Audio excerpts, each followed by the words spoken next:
Here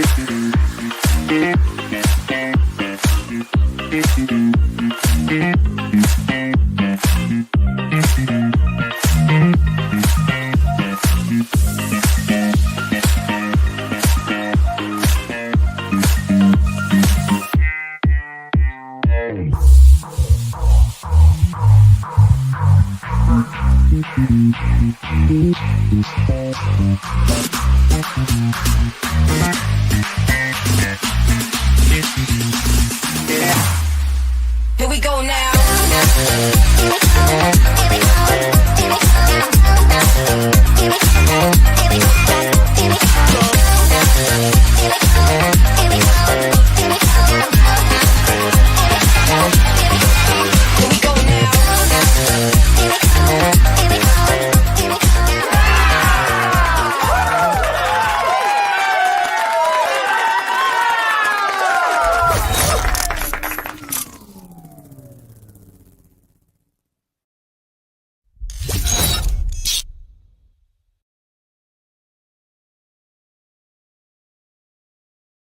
Welcome back to the Kempire channel, guys. Let me know if you can hear me loud and clear. Happy Valentine's Day. Let me see if I can see everyone in the live chat. What is going on, guys? Happy Friday. Happy Valentine's Day. If you missed it, we were live earlier today talking a little Married to Medicine. So if you missed that, be sure to check that out. And if you missed it yesterday, we had a special guest here, Taria Faison from the What Else Is Going On podcast, where we were talking about some of the accusations from some former reality TV stars that have worked with Carlos King. So be sure to check that out. A lot of people have been giving us a lot of great feedback on our coverage yesterday. Shout out to our King's Guard, shout out to our channel members, and of course, shout out to our subscribers. We appreciate you guys. I hope you guys are having a fantastic Valentine's Day. I was just in the streets earlier, and it's been a while since I've been in the streets during Valentine's Day. Just seeing everybody with their Valentines, their boyfriend. If anything, they stand out more than ever. Do you guys get in your feelings by, for those of you that might be single, newly single, just broke up, maybe in a divorce, or maybe your partner's not around right now, maybe they're away, maybe they have a job away, maybe they are in the military or something like that, or maybe they are away. No judgments. We're not judging anyone here. Okay. Just want to point that out. We're not judging anyone. Something comments I'm seeing in the live chat. Anyways, tonight is a special Valentine's Day live show that we're doing. As you know, the last few weeks we've been doing dating lives where we would be talking to you. You're sharing your personal experiences, marriages, relationship questions. Last week we had life coach Keisha here answering your question. I felt like it was just yesterday when we did that live. It doesn't feel like it was a long time ago. But that was a week ago that life coach Keisha was here and giving you guys some advice. Some of you have already said that you wanted to reach out and you're reaching out. So I love to hear that.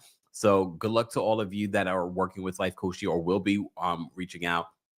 More information, mods, if we can post Keisha's information, or matter of fact, post the live that we did last week so people can find all that information there. All right, let me turn off my notifications. If you are a Royal Court member or senior royal, I've already dropped a call-in link on the community post area so that you guys have first access. So tonight it's all about you guys. I'm not going to sit here and jabber on about anything, okay? This is more about you guys than it is about me. If you want to ask questions for me, I'm willing to answer. But today's live is brought to you by our friends over at Factor Meals. On a busy day like today, I had Pilates, I had our live, I had an appointment, then I had to run some errands, then I came back. Who wants to cook? No one. So Factor Meals makes it so simple and easy for you. Get a dietitian-approved meal in 2 minutes. So our friends over at Factor remind us this. They said, ready to optimize your nutrition this year? Factor has chef-made gourmet meals that make eating well easy. They're dietitian approved and ready to heat and eat in 2 minutes. So you can feel right and feel great no matter what life throws at you.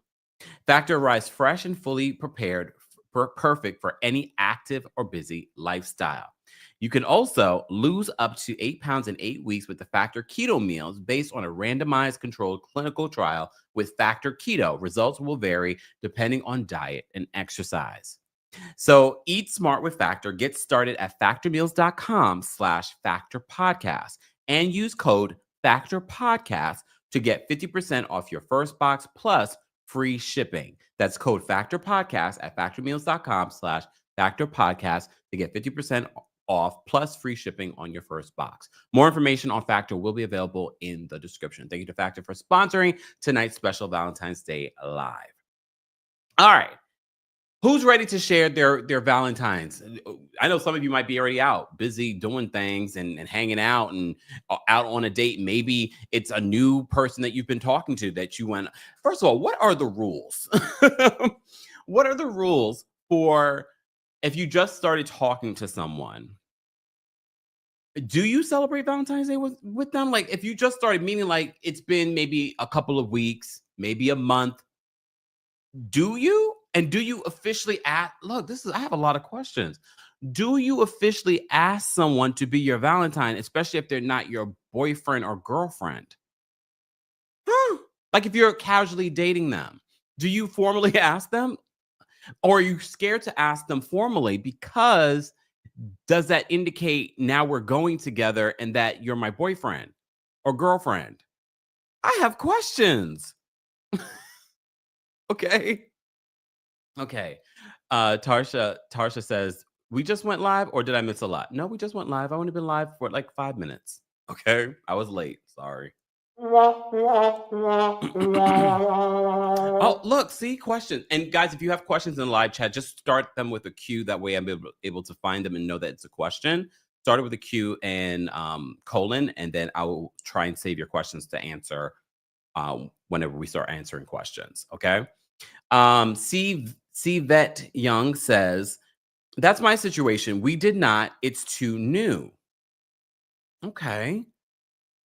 Let me see. One no, one regrets says you have to ask formally no matter what, even if you're married.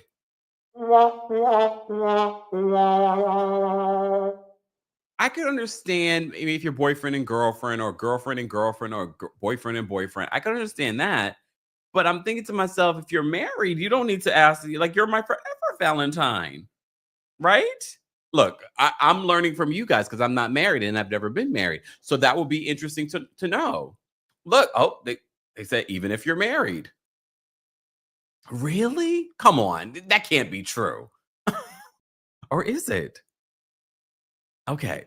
So my first question in regards to Valentine's Day is, what is too new?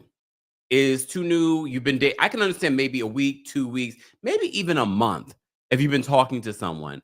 I definitely think if you've just started talking to someone and you want them to be your Valentine, you should ask formally, will you be my Valentine? But I think some people might be fearful. If I ask them to be my Valentine, they're probably thinking that I want them to be my partner or my boyfriend or my girlfriend.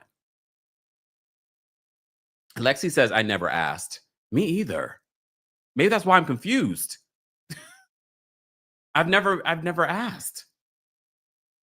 I do remember breaking up with my then boyfriend like right before Valentine's Day. He broke up with me.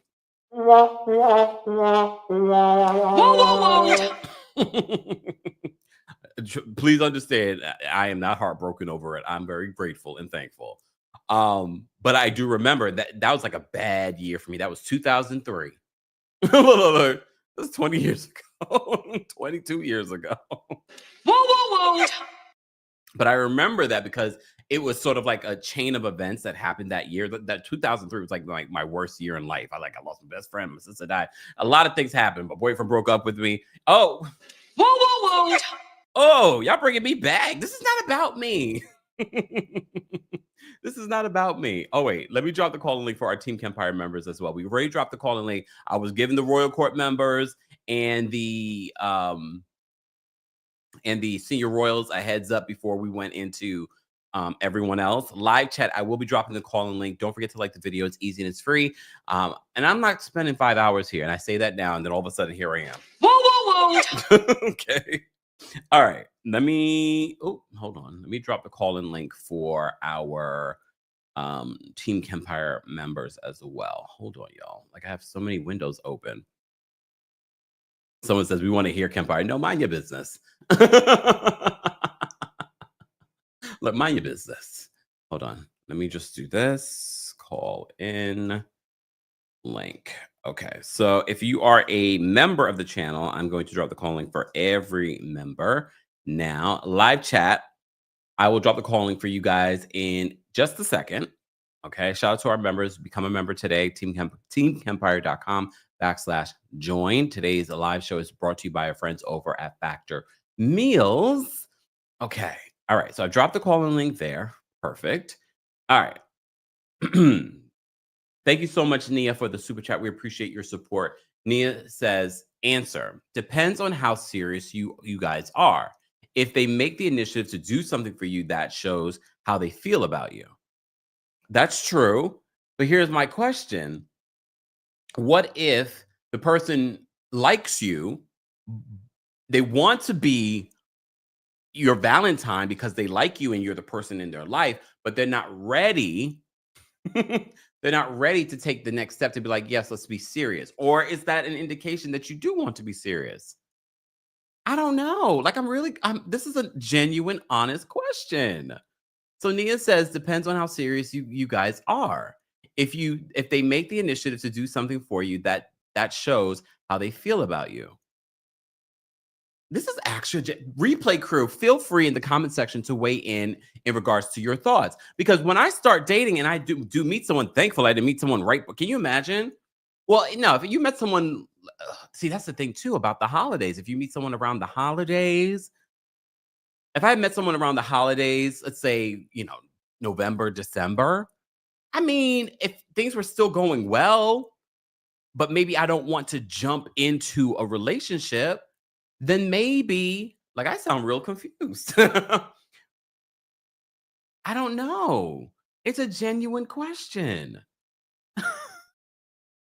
Because I do think if you ask someone to be your Valentine, in their minds, especially if they have a lot of feelings for you and they are ready to make that next step, but maybe you're not ready to make the next step in regards to a committed relationship, but they want someone to spend time with on Valentine's Day so they can tell all their friends that they have Valentine. Don't sit here and act as if there aren't people very much like that. There are people that just because today's Valentine's Day and they don't want to feel like some lonely, person, and they want to be one of the couples out and about with, someone on their arm, and they're only doing that in order to be that person, as opposed to like, oh no, I take you serious. I want to be in a relationship. I'm asking. Okay. Asking. Now I have an annoying nail right now. All right. Let me see what you guys are saying. And I see we have some people backstage that want to share their thoughts. I have dropped the call link for members only so far. Mods, can you let me know how many likes we have so far? Okay. And that will be my determination. We need to have at least 100 likes. If we don't have 100 likes, I'm not dropping a call in link for you guys. Or no, and not everyone in here doesn't have to be single in order to be here and a part, because we have plenty of people that are married in relationships that have called in and share their thoughts and questions and comments. Okay. Orange Sorbet says, wait, are we all single because we here live with Kemp? Not necessarily. Not necessarily. Well, maybe. Well, no, because if you are a particular age, you're not out and about well, not even a particular age, of a particular personality, right, Virgos? Come on, that's what I like about my Virgos. They're like me in that regard. I don't want to be out with all these people in their relationships. That's probably why my pizza came late, because everybody was ordering food or at the restaurant. Can I get my food? Single man at home that's hungry. Y'all are going out to eat. Let the single folk be able to order. Okay. Exactly. Kay says, no, Orange, no, I just love our love time with Kempire and y'all. See? Why am I a little phlegmy now, y'all? Sorry. Sorry. I make sure I got my water in. Now I'm drinking the water, then you know what's gonna happen mid live. I'm gonna have to go use the restroom, but you will be strong. All right. I have a lot of questions, guys. Feel free, even if you're not calling in to share your story and you just want to answer my questions, feel free to do that. Okay, hold on. Someone says my dude is working. Lexi says my dude is working. Lexi, calm down over there with the my dude. Okay, I am the fifth member. How about that? calm down over there about my dude is working. Her pretend dude. I'm playing Lexi. I'm playing Lexi. I'm playing with you. Kidding. Right? Come on. Autumn says, fellow Taurus, single foodie here. What'd you eat for dinner? Okay. Oh, Farah says dating gives me anxiety. I understand that. That makes a lot of sense to me because I have to say, I do remember a time when I was dating. I'm still dating, but not dating actively right now, but like I'm still single. But I remember a time of dating because I'm a catch.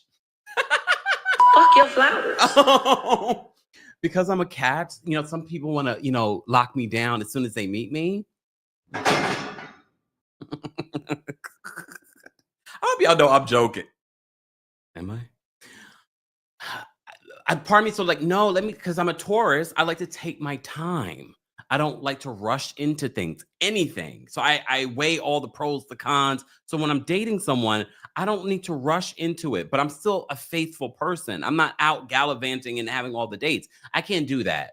I want to be that person where I can date multiple people at the same time. I can't. I will start mixing up, especially now I'm a man of a particular age. I'm going to start mixing up what you told me, what this one told me, what another person told me, what y'all told me on here. I was like, I thought your mother had autism. What? Oh, that wasn't you? Oh, I'm just saying people like to open up to me. I'm sorry. That's never happened to you? Okay, fine. Happy Valentine's Day, guys. Shout out to everyone that's already behind the scenes. We appreciate you guys. If you're a member, I've posted the link for the members first. It's not part of the membership, but y'all love it being a part of the membership, okay? Live chat mods, I completely missed where you guys have said how many likes we have. Okay. See, because you're a Virgo. Miss Esquire says, my nerves get bad when there's a roster. Once upon a time, I could manage a team. Like,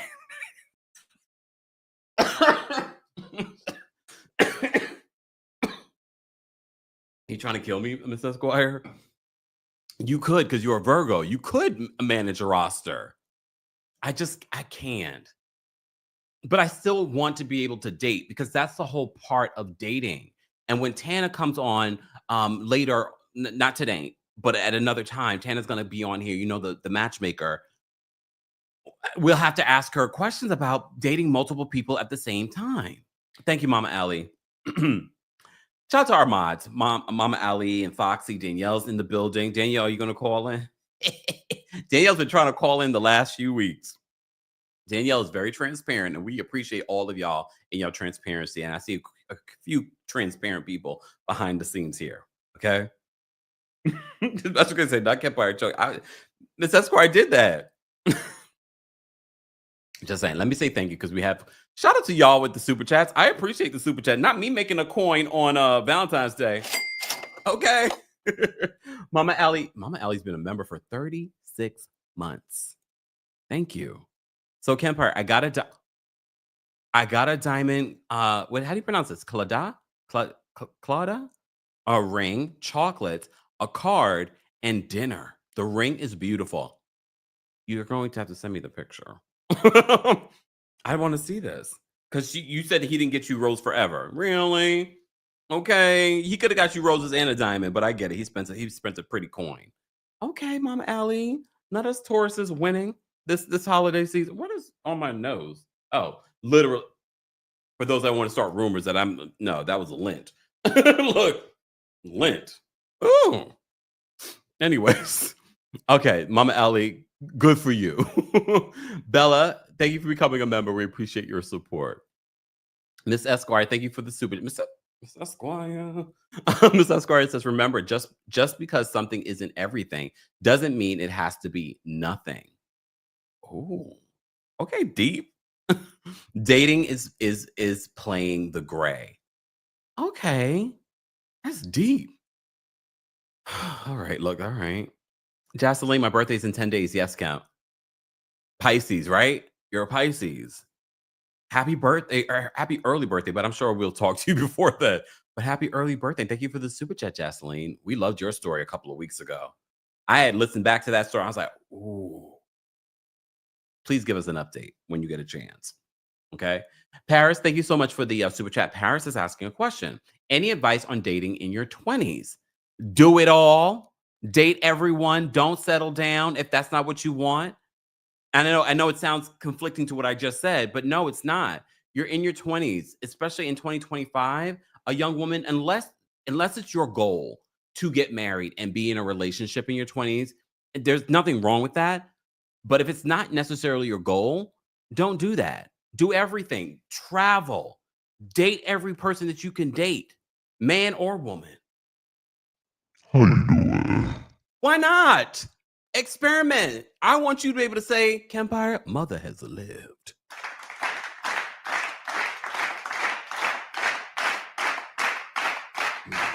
Yes, come on. Date them all. I know.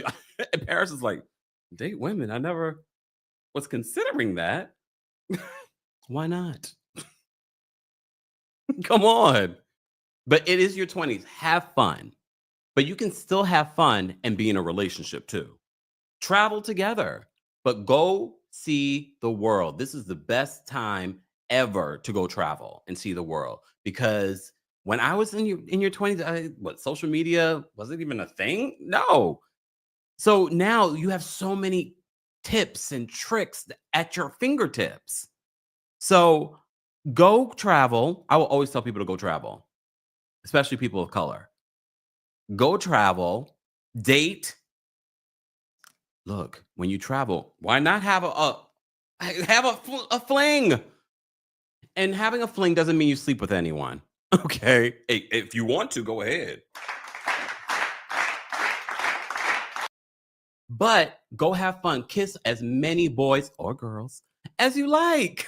Poor Paris. Paris is like, Kemp, I am not gay. It's okay. It's all right.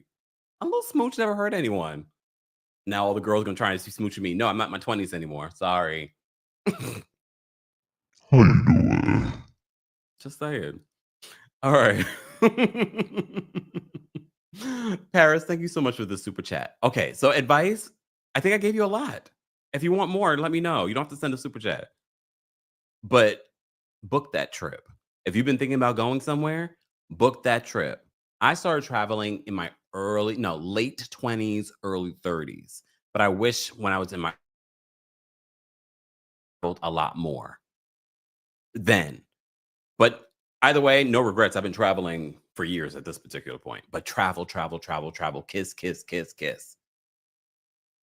And no judgments if you do more than that. Kirby, thank you so much for the super chat.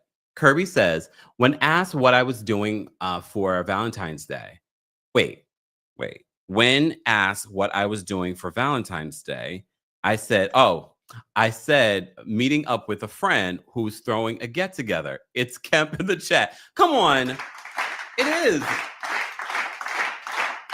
It is. Kirby, do you have a glass of wine or something? I don't drink, but do you have like a nice drink, a nice snack?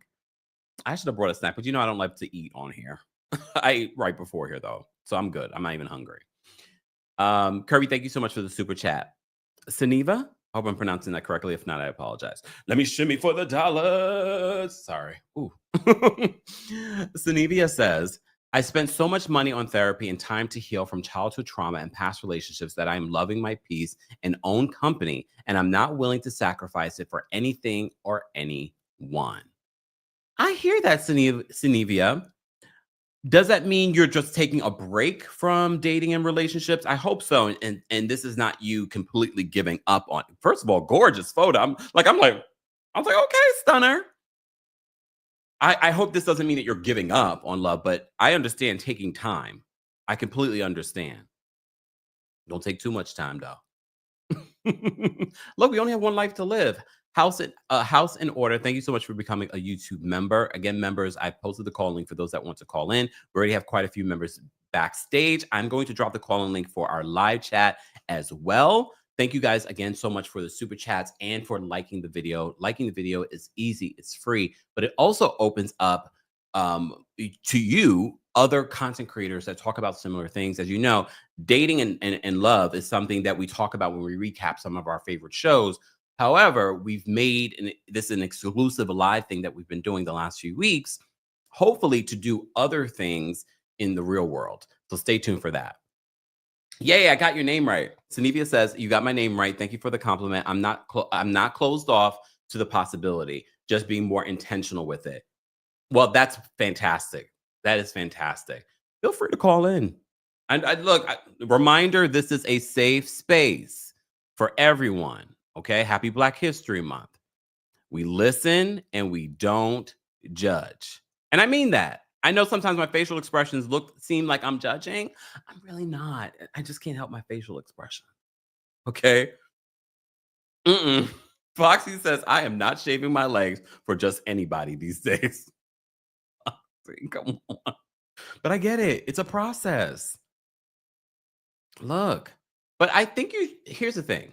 And I know Foxy is being not facetious, maybe somewhat facetious. Some of the things that we do, like self-care, should be for ourselves regardless. Like when I go for my facial or when I go for whatever prepping and like a manicure or pedicure, I'm doing that for me. I'm doing like the things that I do for my personal self-care has nothing to do with anyone else or looking good for anyone else. Working out, doing my Pilates, trying to lose weight, this is for my health. I also want to be healthy for whoever I end up with so that we can go travel together. And I'm not like, I can't do it. I'm not well. No, I need to be fit, ready to go. Just saying. Okay. Okay. Yamira, thank you so much for the super sticker. Oh, Yamira, thank you for the super sticker. Let me shimmy in on this Valentine's Day. I'm gonna find me a boo. Yamira, thank you so much for the super sticker. We appreciate your support. Amy J, thank you so much for the super chat. Amy J called in earlier today as well for the Married to Medicine live that we did. She says, I think I'm celebrating official side piece day because I ain't heard from him. Wait, Amy, you can't just send a super chat like that. Please call in and share if you're willing to share. And I think you are, because I'm trying to understand. Wait, what? What? Oh, Paris, thank you so much for the super chat. Paris says, Kemp, I'm by. How you doing? Did I just figure that out? Girl, go to Paris, and have a good old time. Thank you for the advice. I love it. I didn't even know. Okay, Jazz the Guru. Thank you so much for the super chat. We appreciate your support. Let me shimmy for the dollars. Look, I'm motorboating you. Sorry. Oh my God. What is this, honey? Okay, I'm sorry. Let me calm down. Okay, because there are still people waiting behind the scenes. Jazz the Guru says, I assume most of us are just like Chili from TLC, and we want Jesus 6'3" with a deep Barry White voice and a fat bank account. You remember Chili, and a lot of people said this is why she's single. She's not single anymore. She's got one of the Lawrence brothers. I forget which one, not Joey, the other one. But they seem to be really happy together. I'm happy for her. Anyone else? I'm really, really happy for Chili. They seem to be really happy. And she looks fantastic. I love how she talks about how we, especially as Black people, need to do better with our health and eating better. For everyone to ask why she looks as good as she does, I'm sure it's somewhat genetics, but it's also the healthy lifestyle that she lives. And she seems to have a really beautiful spirit as well. But yeah, I remember that Jazz the Guru. Thank you for the super chat. Orange Sorbet, thank you so much for the super chat. Orange Sorbet. Now you got me thinking about some sorbet. Such a tourist. Thank you for the super chat. Orange Sorbet says, Kemp, can you do a gay dating event as well? Pop the balloon vibes. And how long should I date their ex? Wait, how long should one date their ex? Asking for, wait. Wait, first of all, I would love to do a gating event. Oh, that's what we should call it, a gating event. Yes. I would love to do one. I have to look at the analytics in regards to because we do have a gay male fan base, but maybe we could do that'd be hard to do like for men and women that are gay. I mean, I would love to do it. Let's table that and let's get to your question though. I need you to clarify what the hell this means. Asawi, I love you. And how long should one date their ex? What do you mean? Why are you dating your ex? And what do you mean, how long? I need more clarification. I'm not understanding. And how long should one date their ex? Asking for a friend. Well, can you have the friend call in? Because I'm trying to understand. Why would they be dating their ex if it's their ex? Don't confuse me on a Friday night. Okay. Hey Theo. Theo says, how long how long should one date someone before breaking up with them? I think that's what they mean. Is that what you mean? But that's a good question, Theo. How long should one date someone before breaking up with them? I think that's what they mean. I mean, if you don't see it going anywhere, I think, especially for me, I don't break up with someone easily just because I know my personality. I need time to get to know someone. And not everyone's like that. Some people know off the bat. But for me, I need a little time to kind of be like, okay, let me see if I like this person. And we have to also keep in mind that no one's perfect. So if you're looking for perfection, that's not going to happen either. You know? So I personally think you shouldn't waste too much time. I think after maybe 2 months, I mean, if you are a person that knows for sure earlier on, then do it. But I think you need to give yourself time before, breaking up with someone. If you're like me, you need some time. Box says, why date your ex though? I'm trying to understand. I need Orange Sorbet to explain what that means. All right. Okay, so thank you so much for the super chat, but I need clarification. Julie, thank you so much for the super chat. Julie says, Kemp, if you found the one, everything is great. Everything is great, talking marriage, and then he wants a baby. Is that a deal breaker for you, or do you want children? Are you talking about me personally? If you found the one, everything is great, talking marriage, and then he wants a baby. Is that a deal breaker? No, it's not a deal breaker for me. I don't necessarily want children, but it's not a deal breaker for me if someone wants children or has children. I mean, if you got a bunch of kids and they baby's kids. What is this, honey? I don't know about that. I did date someone a long time ago that had a kid. It's fine.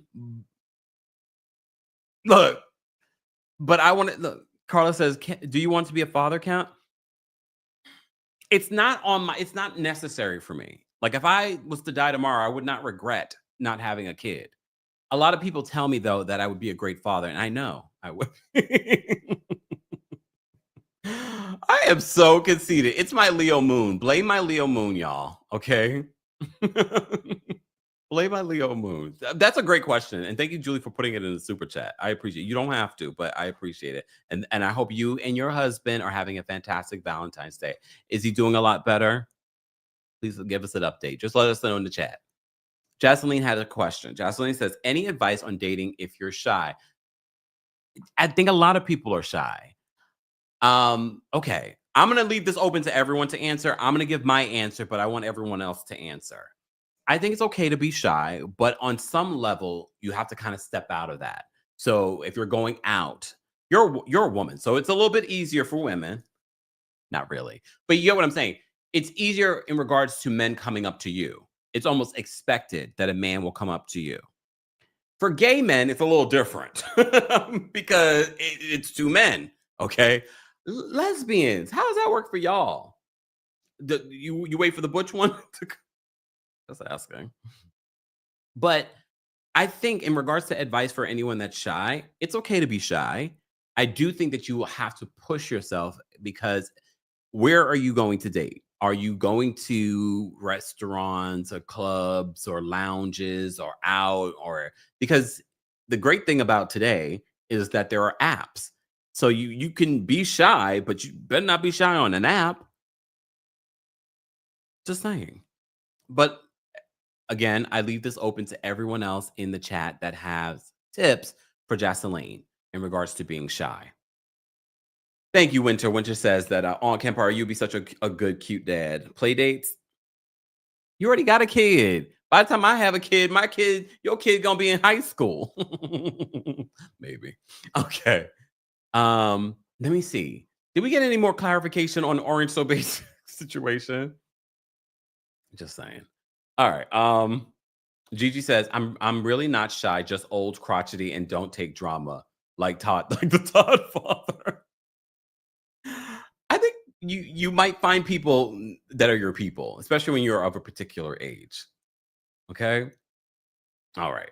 All right. Let me get to Mama Allie has some advice. She says, dating shy, you have to be willing to open up. So you have to push yourself. I was super shy with my current husband, and we met in a bar. He hit on me, and I was like, fine. And look at us now. And that's also a Taurus thing too. You have to be very obvious with a Taurus. So if you like me, you have to be obvious to me. Honestly, I felt like somebody was flirting with me the other day. Not the other day, a few weeks ago. Because they randomly brought up, I guess they were trying to see if I was gay. Because they randomly brought up that they went to a club and da da da da. And I was like, I thought it was weird because it just came out of nowhere and it wasn't a friend hanging out with a friend. It wasn't that kind of situation. And I just get a vibe. But then, especially it's a little different for the gay guys that are dating versus some of y'all, because we also have to play with the idea, are you gay? Are you straight? Are you single? There's a lot of elements. The other element I have to figure out for myself, because I don't look my age. I get hit on by a lot of really young people, and I'm like, how old are you? Just saying. All right. I've talked a lot. I'm done talking for now, but I'm gonna get to the callers. All right. I forgot to pin the calling link. Let me drop the calling link again. And I want to pin it. But if you're a member of the channel, I have already posted the calling link on the community post tab. And I think tonight, y'all, we're going to give away some Rose Forever. Our friends from Rose Forever have been sponsoring a lot of our different live shows here on YouTube. And they've given you an incredible discount, Kempire 20 for $20 off, free shipping. Also, there are all kinds of assortments. Look at my beautiful roses. I know they're a little blurry in the background, but I'm going to bring them to the front. Ooh. Look at this. Look how gorgeous. And they smell delicious. Smell delicious. Roses that will last you at least a year. I have some roses by my front entrance. Gorgeous when I walk into. I feel good when I walk, and I don't. No one bought that for me. It's for myself. Okay, here come Messy Joe. Joe says, if you must date a content creator, who would it be? That's a really great question. You know what? Because there's so many celebrities that are content creators right now. Gotcha, Joe. Ain't no content creators that I would date. But no, it's one of the celebrities I probably would date, because they're all content creators too. They're all dabbling in the acting and the music, and then they do all these promo things. Yeah, come on now. Yeah, so I think we will give away some Rose Forever. Just not yet. Just not yet. Calm down. Calm down in the live chat. Okay. All right. Let me get to the callers because they've been waiting so patiently behind the scenes. I am going to put up a timer. Oh, no. Well, I will. I will let you speak, but then I'm going to put the timer on. Okay. I don't have my other timer. That I meant to set that up. See all the things I got to do? Exactly. Carla says, who would be good enough for our Kemp? Tell him, Carla. All right. Let me get to our callers. Wendy's been waiting so patiently behind the scenes. So I'm going to bring Wendy up first. Wendy, what's going on? Gorgeous photo, Wendy. Hi, Kempire. How are you? I am doing better. Sick with the flu. Yes. but I had to get back to work today, so I was kind of down. But I went and I got my mom some box of chocolates because that's what she liked and everything. My son, I said, Lord help him. He has the flu, and You his got it from girl, you? yeah, he got it from me. But his girlfriend came. He tried to stop her from coming, and she's like, "No, you're not gonna mess my day up." Because she's like, this is my Valentine's Day. but but I didn't get nothing from my son, but his girlfriend gave me a bouquet of roses. That was really sweet. And I said, "Oh my gosh, I love her now." She knows what she was doing. She got you good. Look at that. How long have they been dating? For over a year. Okay. So And your son is young. How old is your son? he's 19. He's in love. He loves her. Oh, That's his boo thing. I'm like, I gotta let my baby go. but she's sweet. She brought. She didn't have to do that. And she She thought did it. not. She did not. And she's so sweet. I like her though. I really do like her. Oh, Yeah. okay. Yeah. So, happy Valentine's Day to all the lovers out there. I'm just spreading good vibes. At first I was sad because, I don't have a boo yet. I'm like, okay, Lord, I'm waiting for my boo. Come on, Father God. Wendy, when was your last relationship? You remember when I called in about a couple of weeks ago and told you about the stuff that was going on with the situation Yes. and all that kind of stuff. So I would say about 2 years ago. Okay, so not bad. Not bad. What are you doing now in efforts to change that, if that's what you want? I don't know yet because I'm still in the house. I'm an introvert. What's your sign again, Wendy? I'm an introvert. I know, but what's your sign? My sign is a Capricorn. Capricorn. So I'm all about making my coins right now. Yep. Handling business. Okay. And then my mouth gets me in trouble so much because I have to be quiet, because if I don't be quiet and I speak my truth, I might hurt your feelings. So yeah. Capricorn. Okay, but wait. I'm not letting you go yet. I want to challenge you to at least try a little something. It doesn't have to be serious, but try a little something. Maybe go out with some girlfriends with the intention of like, maybe we'll meet someone or maybe we'll just have a good time. Kempire, all my girlfriends are married. Oh, well, drop them. No, I'm sorry. I love you. I know I need some more girlfriends that are single, because all of my girlfriends are married. And I'm like, okay. Are you open to going out by yourself? I have done that and I'm tired of it. Okay. I have done that. I'm tired. Why are you tired of it? I mean, it's okay every now and then, Yeah. but not all the time. It's okay if I go to a movie, or it's okay if I go somewhere and get me something to eat, but I want to do something fun. One of my friends says, if a guy if you go out with a guy and he pulls up to Chuck E. Cheese, what you gonna do? I'm like, what we playing? Because I'm a kid at heart. I like doing fun things. So yeah, and I like to talk. I like to talk about everything and all things, especially about politics and stuff like that. If you can keep me engaged in conversation, man, okay, I'm yours. That's how I am. Yeah. If you're smart, if you're very intelligent, I am yours, because I love intelligent men. Have you tried the apps? Are you open to the apps? Man, I did the Facebook app. No. 24 hours. My profile didn't even last 24 hours. I don't like remember Facebook decided to get into that. They're not experts in that. I So was I like, wouldn't invest in no. that. Can we try a different one? Like what? I'm gonna let the live chat, because remember, this is from a gay man's perspective, so it's a little different.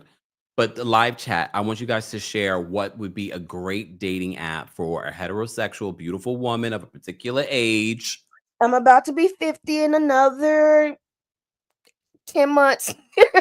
Countdown begins. 11. Okay. And before we figure out what that is, we'll figure out the dating app. You'll get your pictures together. You want to be intentional with what you write on this profile if you're open to it. Carla Okay. says Hinge. I was gonna say Hinge too. I see a few people say Hinge. Sanivia says Hinge. Okay, a few people are saying Hinge. Okay. Try Hinge out. You don't have to pay for it yet. I mean, there are payment options, but try it out. I think you should do it tonight. Okay. Okay. And if Okay. you have questions while you're doing it, let us know. Okay. And we'll help you we'll help you fill it out together. Okay. Okay. Okay. Well, happy Valentine's again, You too. Kempire. Love you. Bye. Wendy, take care. Now I'm invested. All right, the backstage filled up. All right, so I'm gonna try to get to everyone tonight.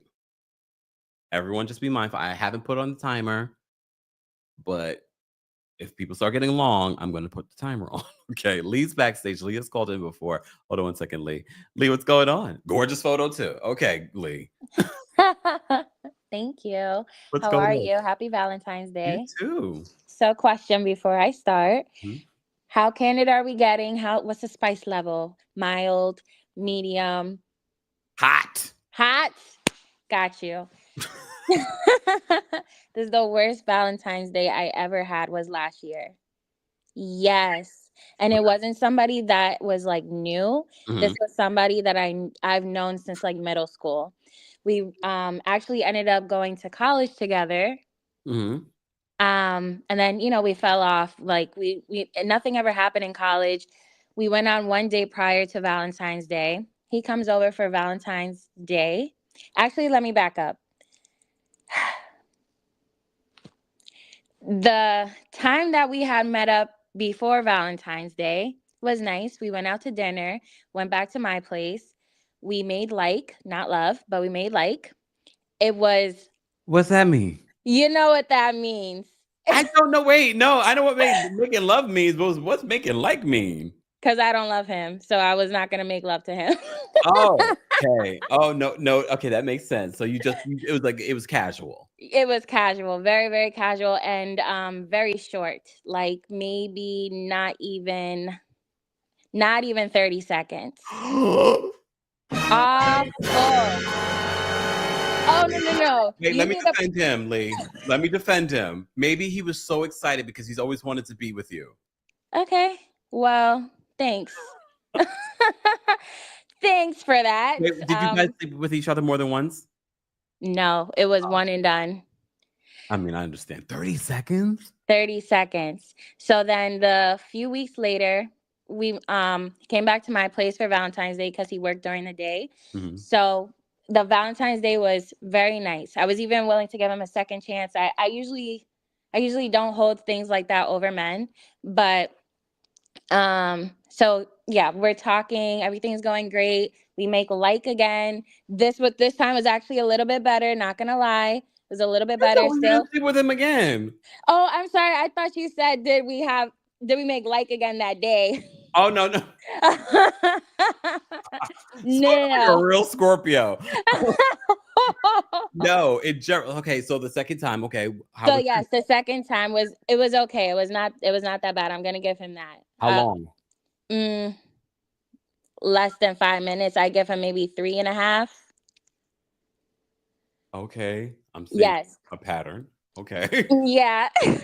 But anyways, so he's looking at my counter and I had like a bunch of goodies from work. Like I had flowers, they got us chocolate covered strawberries. It was really nice. So I just had him out on my counter and I see him getting visibly upset. Like, yes, like very What's the sign? upset. He's a Sagittarius. It was never gonna work. But so he's getting mad and I'm still trying to make conversation, He is hot. Like I can literally see fumes coming out of his ears. That's how mad he is. So he's going on and on about how do I put this? In my line of profession, I work in real estate. Kind of. I work in like the marketing department, but I have access to like a lot of rentals. So he was actually looking to move. And I told him about this one property that was like really great, like he should look into. And I showed him like a video tour of it. And he is getting so mad. He's like, this apartment doesn't have a microwave. It's just like everything about the apartment, like he was ripping to shreds. I was like, okay, he's getting so loud. I was like, well, if you ask the property manager nicely, they can make accommodations for you. But if you go in with that attitude, they're not going to do anything for you. This is Valentine's Day. We're having this type of conversation. I'm talking about a freaking microwave. Well, here's the thing. I mean, not to interrupt you. He's acting that mad about a microwave tells me about his pockets, and I'm a little concerned. But anyways, I'm not gonna judge. Right. I'm oh my gosh, I'm getting mad just thinking about it. But I'm getting as hot as he was. But so yeah, he leaves that night. I'm just like sitting in my room like, what the heck am I doing?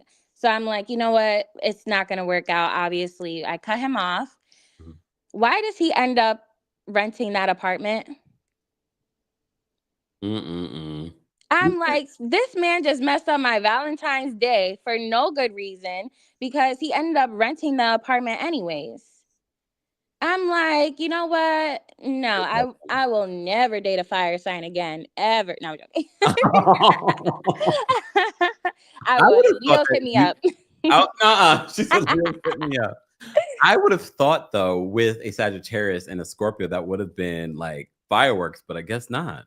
Honestly, like during the first date that we had, like our conversations were going so good, and it was really just that 30-second jab that I wasn't like feeling, but I still gave him another chance. Jab that I was not feeling. Ooh. Anyways, we'll move past okay. that. For those that are listening to the podcast version, I put up my pinky finger.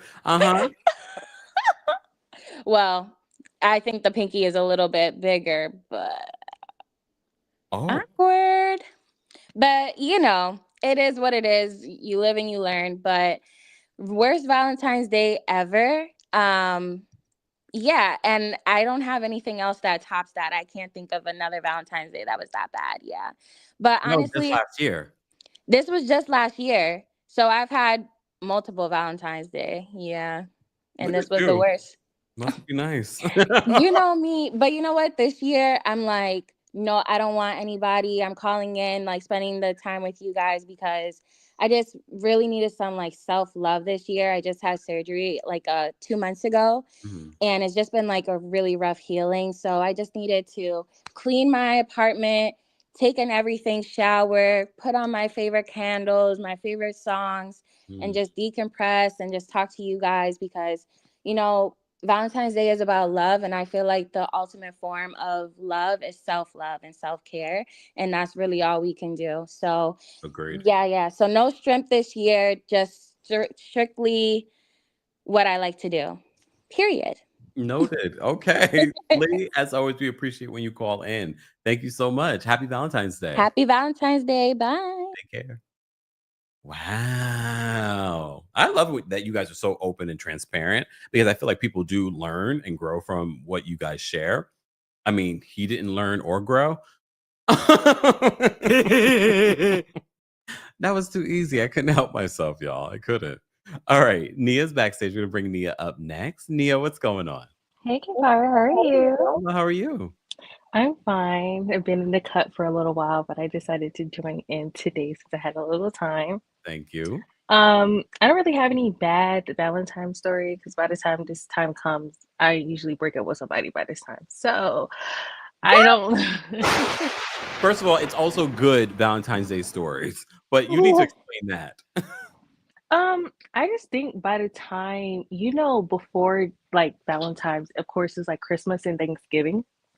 And I feel like during that time really shows somebody if you're going to be with them. And then also you have to remember I'm young. I'm only 24. So after a while, I'm just like, I don't have to deal with this.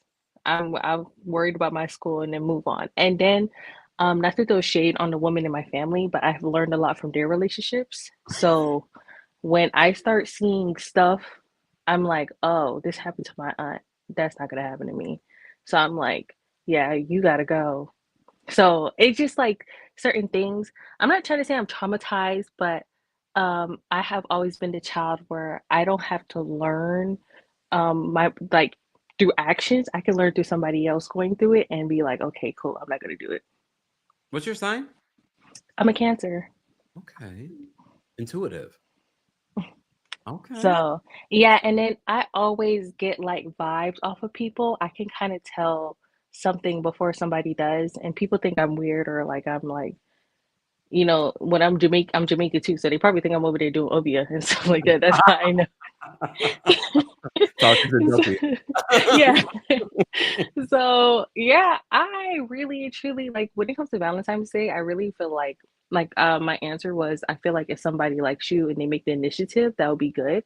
But I also do understand that people get gifts for people in order for other favors because I see it happen a lot with people who I know.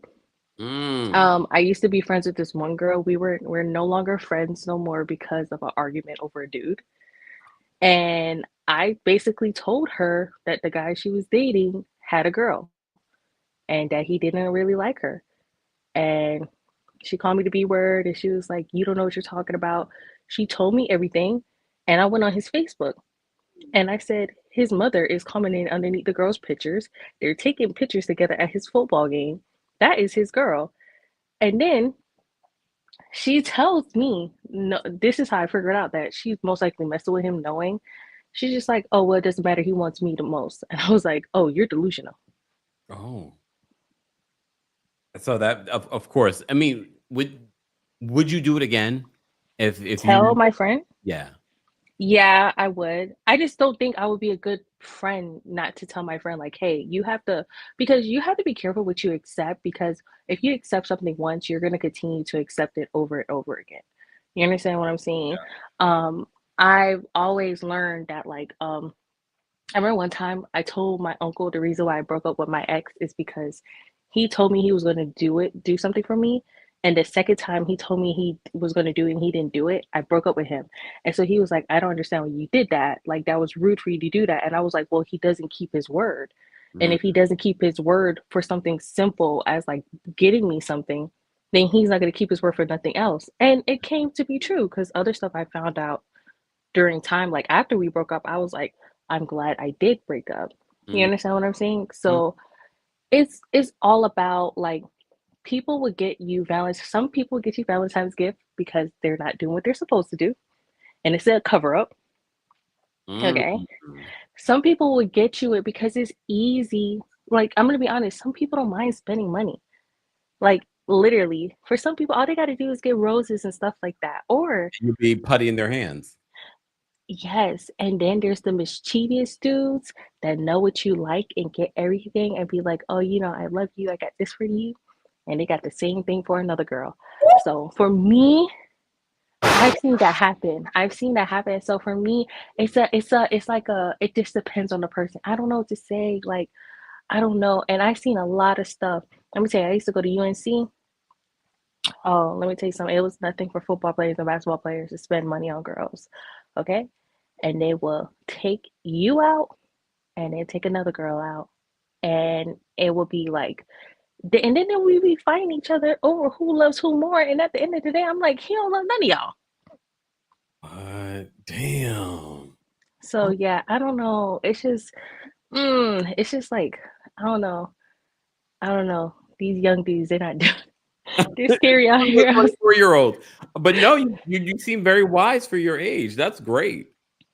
Yeah, I hope I keep my head on because I don't want to be caught out here slipping. I be seeing some girls get done dirty, and I'm just like, oh no. It's not, and then you also have to think about it too. When these things happen to them, they get traumatized. It messes them up for life. Like I knew a girl that wanted to be with a guy so bad, she faked the pregnancy. Like fake the sonogram. She said how she was gonna move back to her family in Georgia, like, and how like the only reason she would stay is if he got back. I've seen text messages and I've been on a phone call where I've heard the conversation with the girl, and I was like, I thought it was fake when the guy told me. Okay, I'm gonna spill a little bit of my tea. This happened to me when I was dating this football player. This girl said she was pregnant by him. and she wasn't pregnant because she wanted to get back with him because he found out he was dating me. So to prove to me that she was lying, he had me on the phone with the other girls, and she admitted on the phone that it was a lie because she wanted him, but she did not know I was on the phone. And after that, not only did I separate myself from her, I also broke up with him. But I also broke up with him too because my mom told me she didn't like him, but I never told her that. So I got to keep that one to myself because, like, my mom was right, but it's hard for me to tell her you were Yeah, right. of course. Well, So we appreciate you spilling your own tea. yeah, it's a little something, but you got to keep your head on your swivel. Yeah, and you seem to be doing just fine. Nia, thank you so much for calling in. Thank you. Have a You good guys have a day. nice. Happy Valentine's Bye-bye. Day. Bye. What? What? Y'all faking sonograms? That is crazy. OMG. If you have a crazy story and you're watching the replay of this, be sure to share it in the comment section. We appreciate it. Wow. You know what, Tabby? Tabby says, here to support you and like your video. Off to cuddle with my hubby. Happy Valentine's Day, everyone. You know what, Tabby? You didn't have to, well, we appreciate you liking the video, but you didn't have to come in here and remind us that we don't have a hubby to rub up against. Well, some of us do in the chat, right? All right. Lucy's backstage. We're going to bring Lucy up next. Lucy, what's going on? Happy Valentine's Day. Happy Valentine's Day to you too. Oh my gosh, this is my first time calling. And I appreciate it. Yeah. So I don't have like a Valentine's Day story. It's just it just sparked up when Paris asked about what to do in her 20s because I'm in my 20s. Okay. And like you said, traveling is fun. And I took a trip and boy, Where'd you go? Where'd you go, Lucy?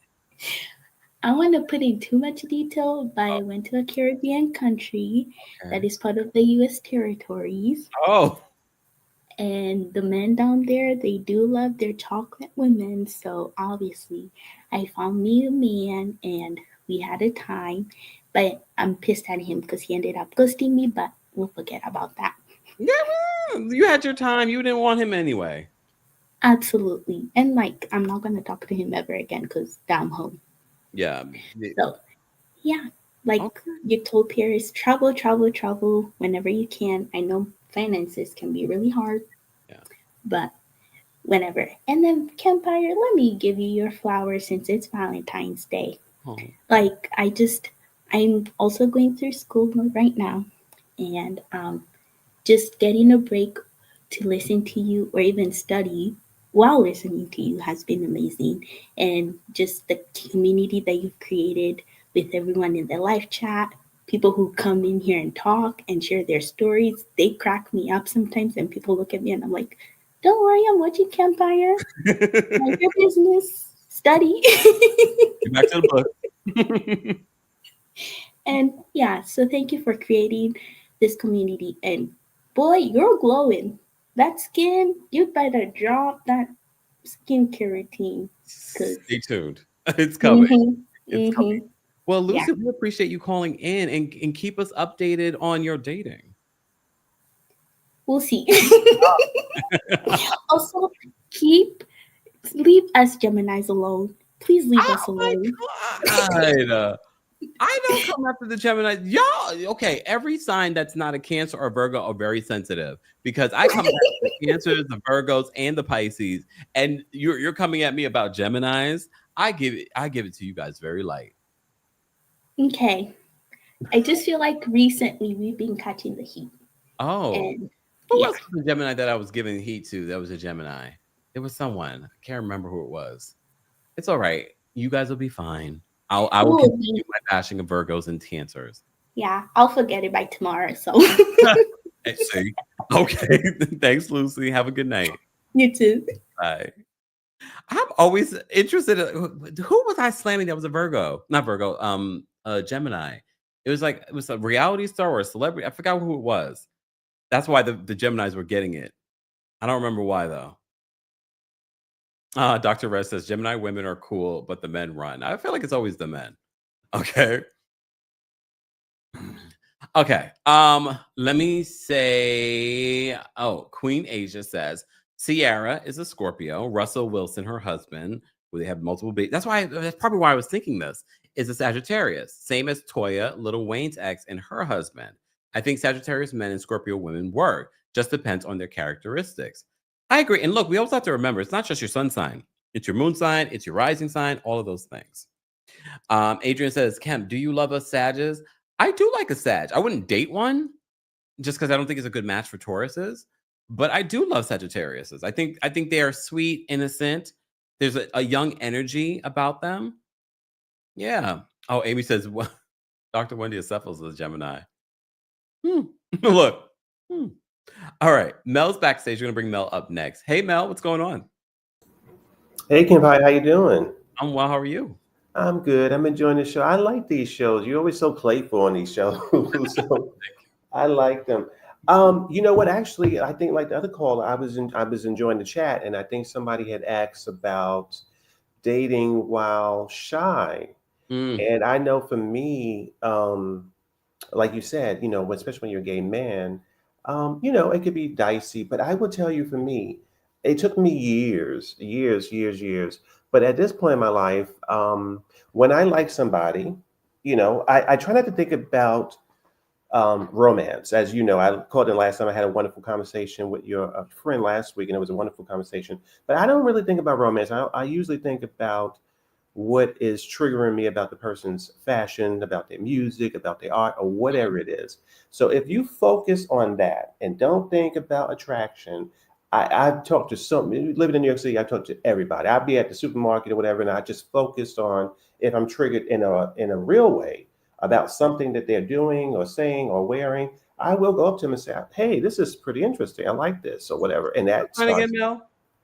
Say it again. What's your sign again? A Virgo. Yeah.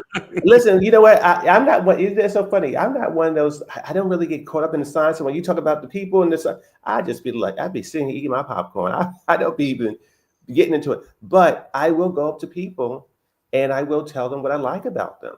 And you know, that doesn't need to go into like a 10-year friendship, but most of the times it does lead to some kind of interaction. So I think that's sort of like the antidote for anybody who's shy. And I've done that 10 years ago. Now I'm an old pro at it. I'll go up to anybody and I will, you know, talk to people that way. So that's just one of the things that I've done. And, you know, it's pretty good. Like I said, I'm not really lonely. It's just that I definitely, you know, I've been there, done that, and got the t-shirt kind of thing. I'm not really, you know, I've had my experiences. Again, I'm only in my early 40s. I'm not throwing the towel in, but, you know, family and other things is like the main focus right now.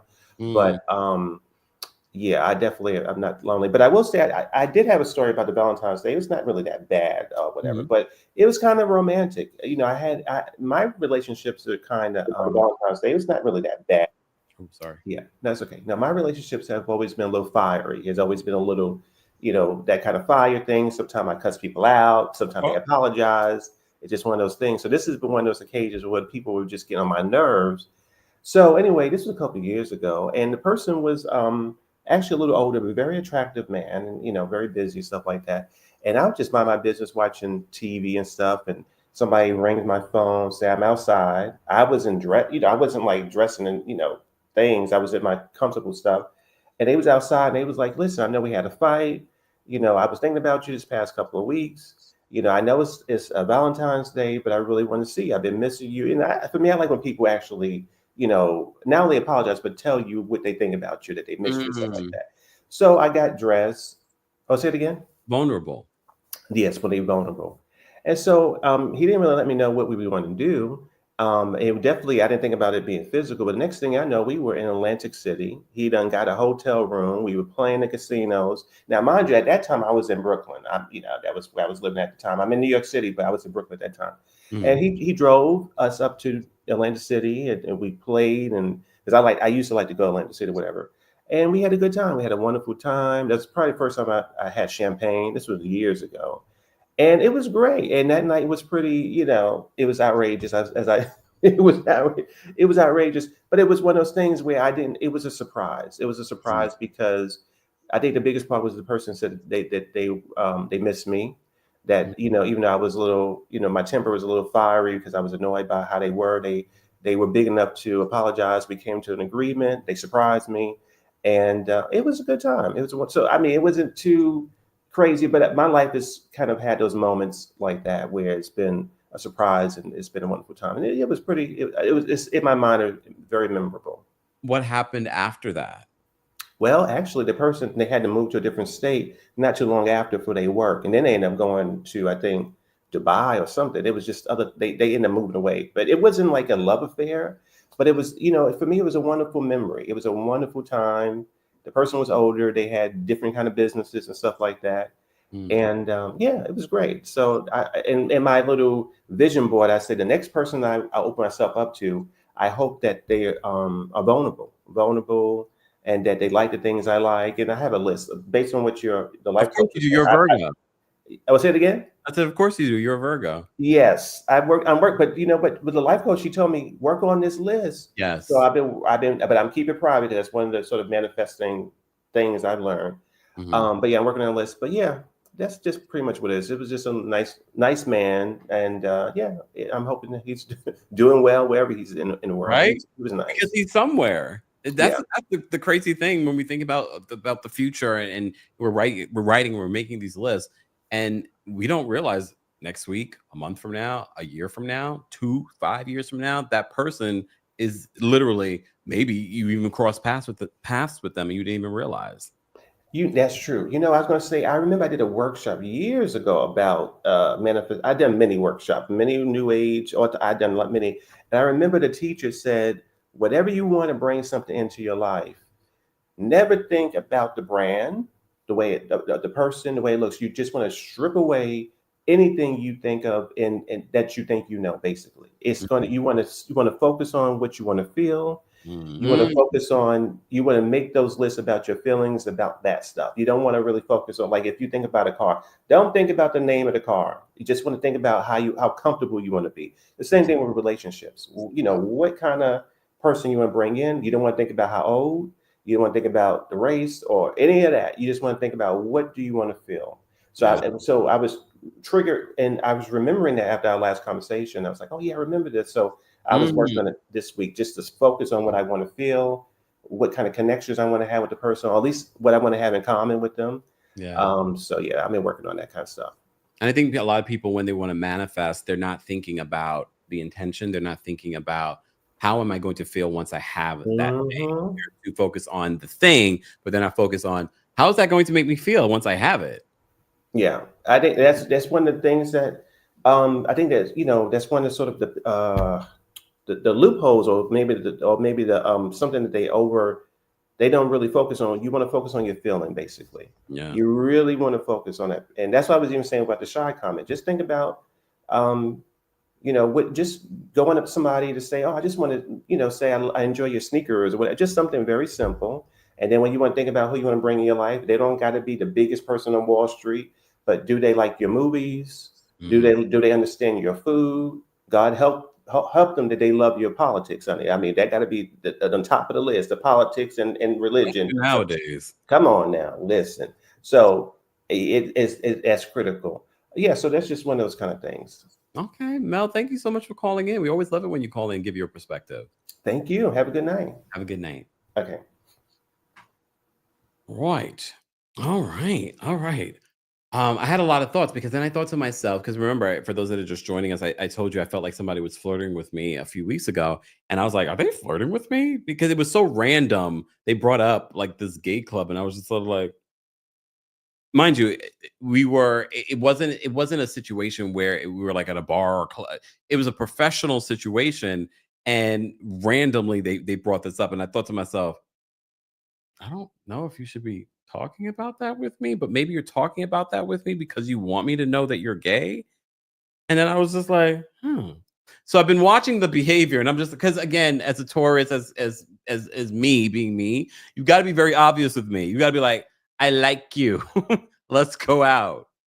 Because then I'll be like, and I'm also very professional in every situation. I'm not one to be like, if there's some people, they don't care if it's a professional situation. They'll be like, they'll be flirtatious. I'm not that person. Remember, HR background. I'm not that person. I'm not going to do that. Even in this world of entertainment, I'm not going to do that. But that's me. Anyways, okay, we have a few people backstage that want to share their thoughts. SC says Kempire knows Libras suffer enough having a certain producer blogger in our midst, so leave us alone. Mostly, I like Libras normally. Some of my closest friends are Libras. My sister's a Libra. I normally like Libras, men and women, but I see a lot of you say that you can't stand a Libra man. So I mean, my Libra friend, I think he's fine. I don't think he's a liar or a cheat. So I haven't had that experience with Libras. I've never dated a Libra though. I've only been friends with Libras. All right. Oh, Theo says, see, and I like Theo. Theo says, I'm a Libra. See? Oh, look. See, Debbie says Libra men are see, I see that a lot. And I'm like, that's never been my experience. Theo says, hold the tomatoes. I personally have never had that experience with a Libra. See, look, Winter says, I can't stand these lying Libras. They won't leave me alone. I see that a lot about Libra men. I don't know. I don't find my Libra people to be liars. Again, why is it important to know people's moon and rising? Okay. All right. I did post a call link for our members on the post tab, and I've pinned it in the live chat for those that are watching on Facebook or on Twitter. Head on over to our YouTube channel for the link. Okay. All right. Special case. My ex is a Libra, too intense. I will say this. I'm not going to say any names, but one of my friends, some of my Libra friends, I could see people labeling them as intense, but I still think they're good people. But I could see people saying that they're intense, because I've had to be like, you don't think that's a little much? But that's me. Okay. Oh, damn. Jasmine Lee says my father's a Libra and he's a gigolo. Jasmine Lee, let's unpack that, because you called in a few weeks ago and told us about your dating stuff. Now I'm like, now we're knowing about the parents. Jasmine, like, my psychology degree is like this. What? Wait a minute. All right.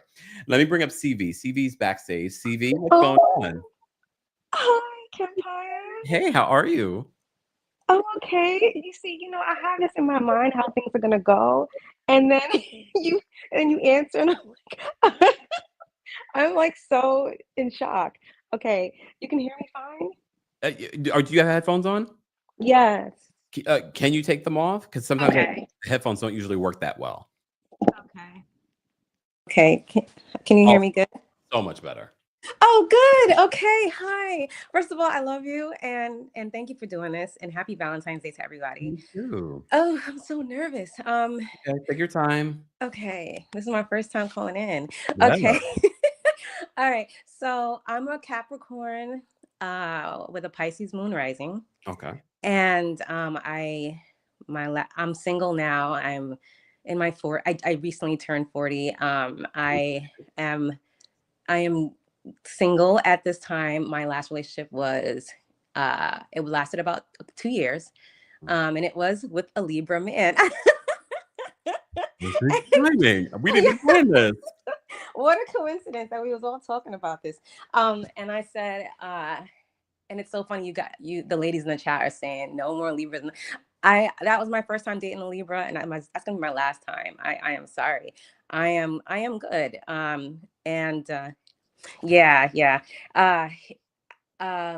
We are two different people. I'm kind of free spirited. I am a caring, nurturing kind of a person, and it's all football, food, and the gym. He's broad shoulders. On paper, it's good. Broad shoulders. Kind of, he's a macho kind of guy. A homeowner, good job, 2 kids. And all. Everything is fine. It's just that. After some time, I realized I was changing more for him than he was willing to change for me or compromise with me.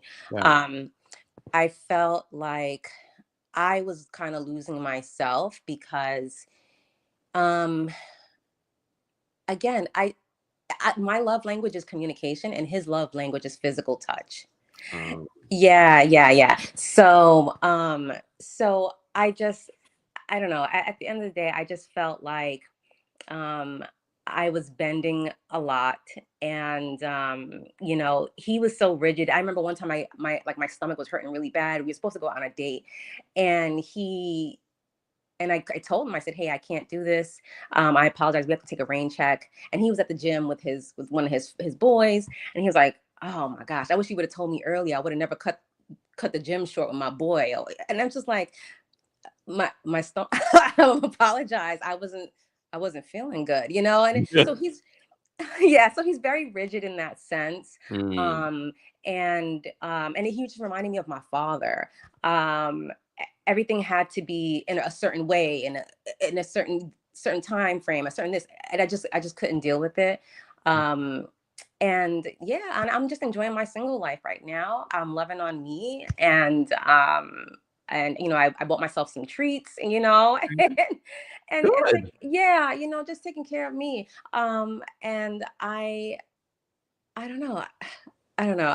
I'm really enjoying the single life, and I feel like I want to enjoy it for a long time, to be honest with you. I'm good on the dating and everything for right now. I'm enjoying my home. I'm enjoying my peace, and that's what I need right now. So, thank you for answering my call. I'm still, this is, and I just love the chat, and I hope you guys have a great night. You too. So how long have you been single? Oh, no. We ended it. Maybe like about 6 months now. Okay. Yeah, since 6 months ago. And to talk about this a little further, like prior to him, like I was like celibate for several years, you know what I mean? And yeah.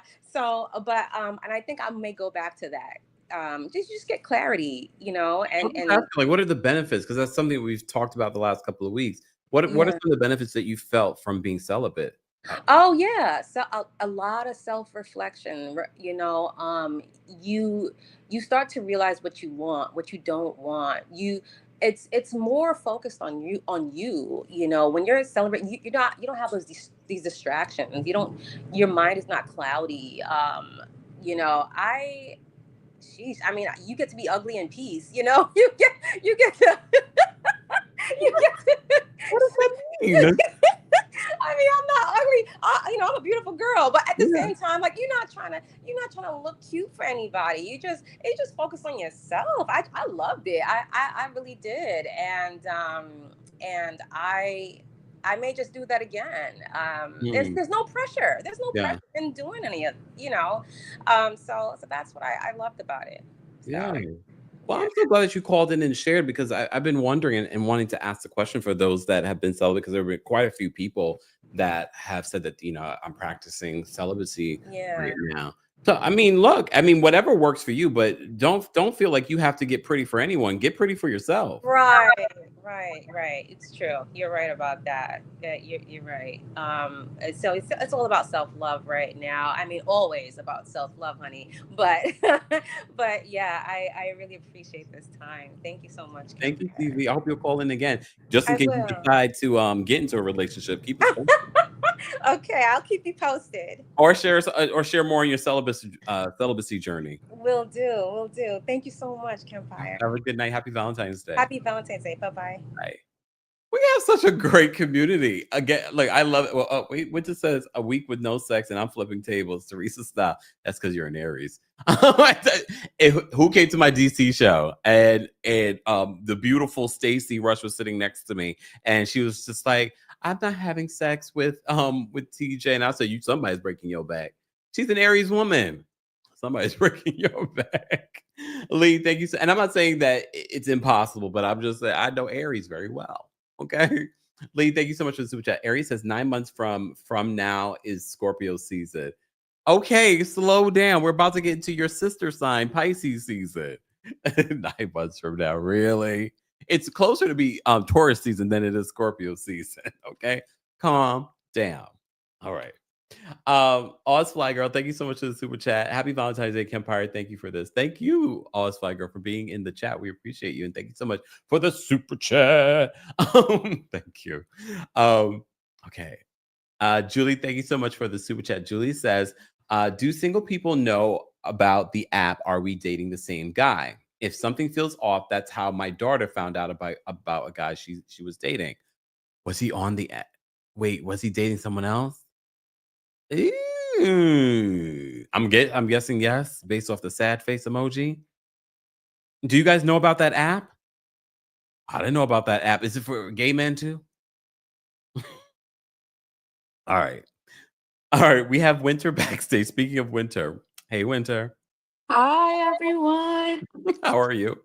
I'm good. So first, I'm a little salty because, well, I never really cared about Valentine's Day. Like, I'm not one of those, like, I don't know. I just, for me, it's not a big deal. But Mhm. I'm a little salty because all my siblings, they're in Mexico and I'm not there, and my mom for my brother's wedding, which is tomorrow. Why didn't you go? And I couldn't go because, I didn't have the finances at the moment. And with that type of wedding, he was like pressing everybody in the family, like, listen, I need to know, like, everybody has a deadline. Yeah. Long story short, he started paying for some sisters and didn't pay for other sisters, and was like, you could reimburse him, but he never gave me the option. So I'm here in New York City, and my whole family, except two other sisters, are are in Mexico. So yeah, I'm a little salty about that. Okay. Ooh. Yeah, and I'm drinking What's my his little sign? cup. What's his Huh? sign? What's his sign? He's September 8th. That's a Virgo. Virgo. Mm-hmm. Yeah, That's makes why sense. he wanted to make sure all that stuff was done. Okay, Virgo.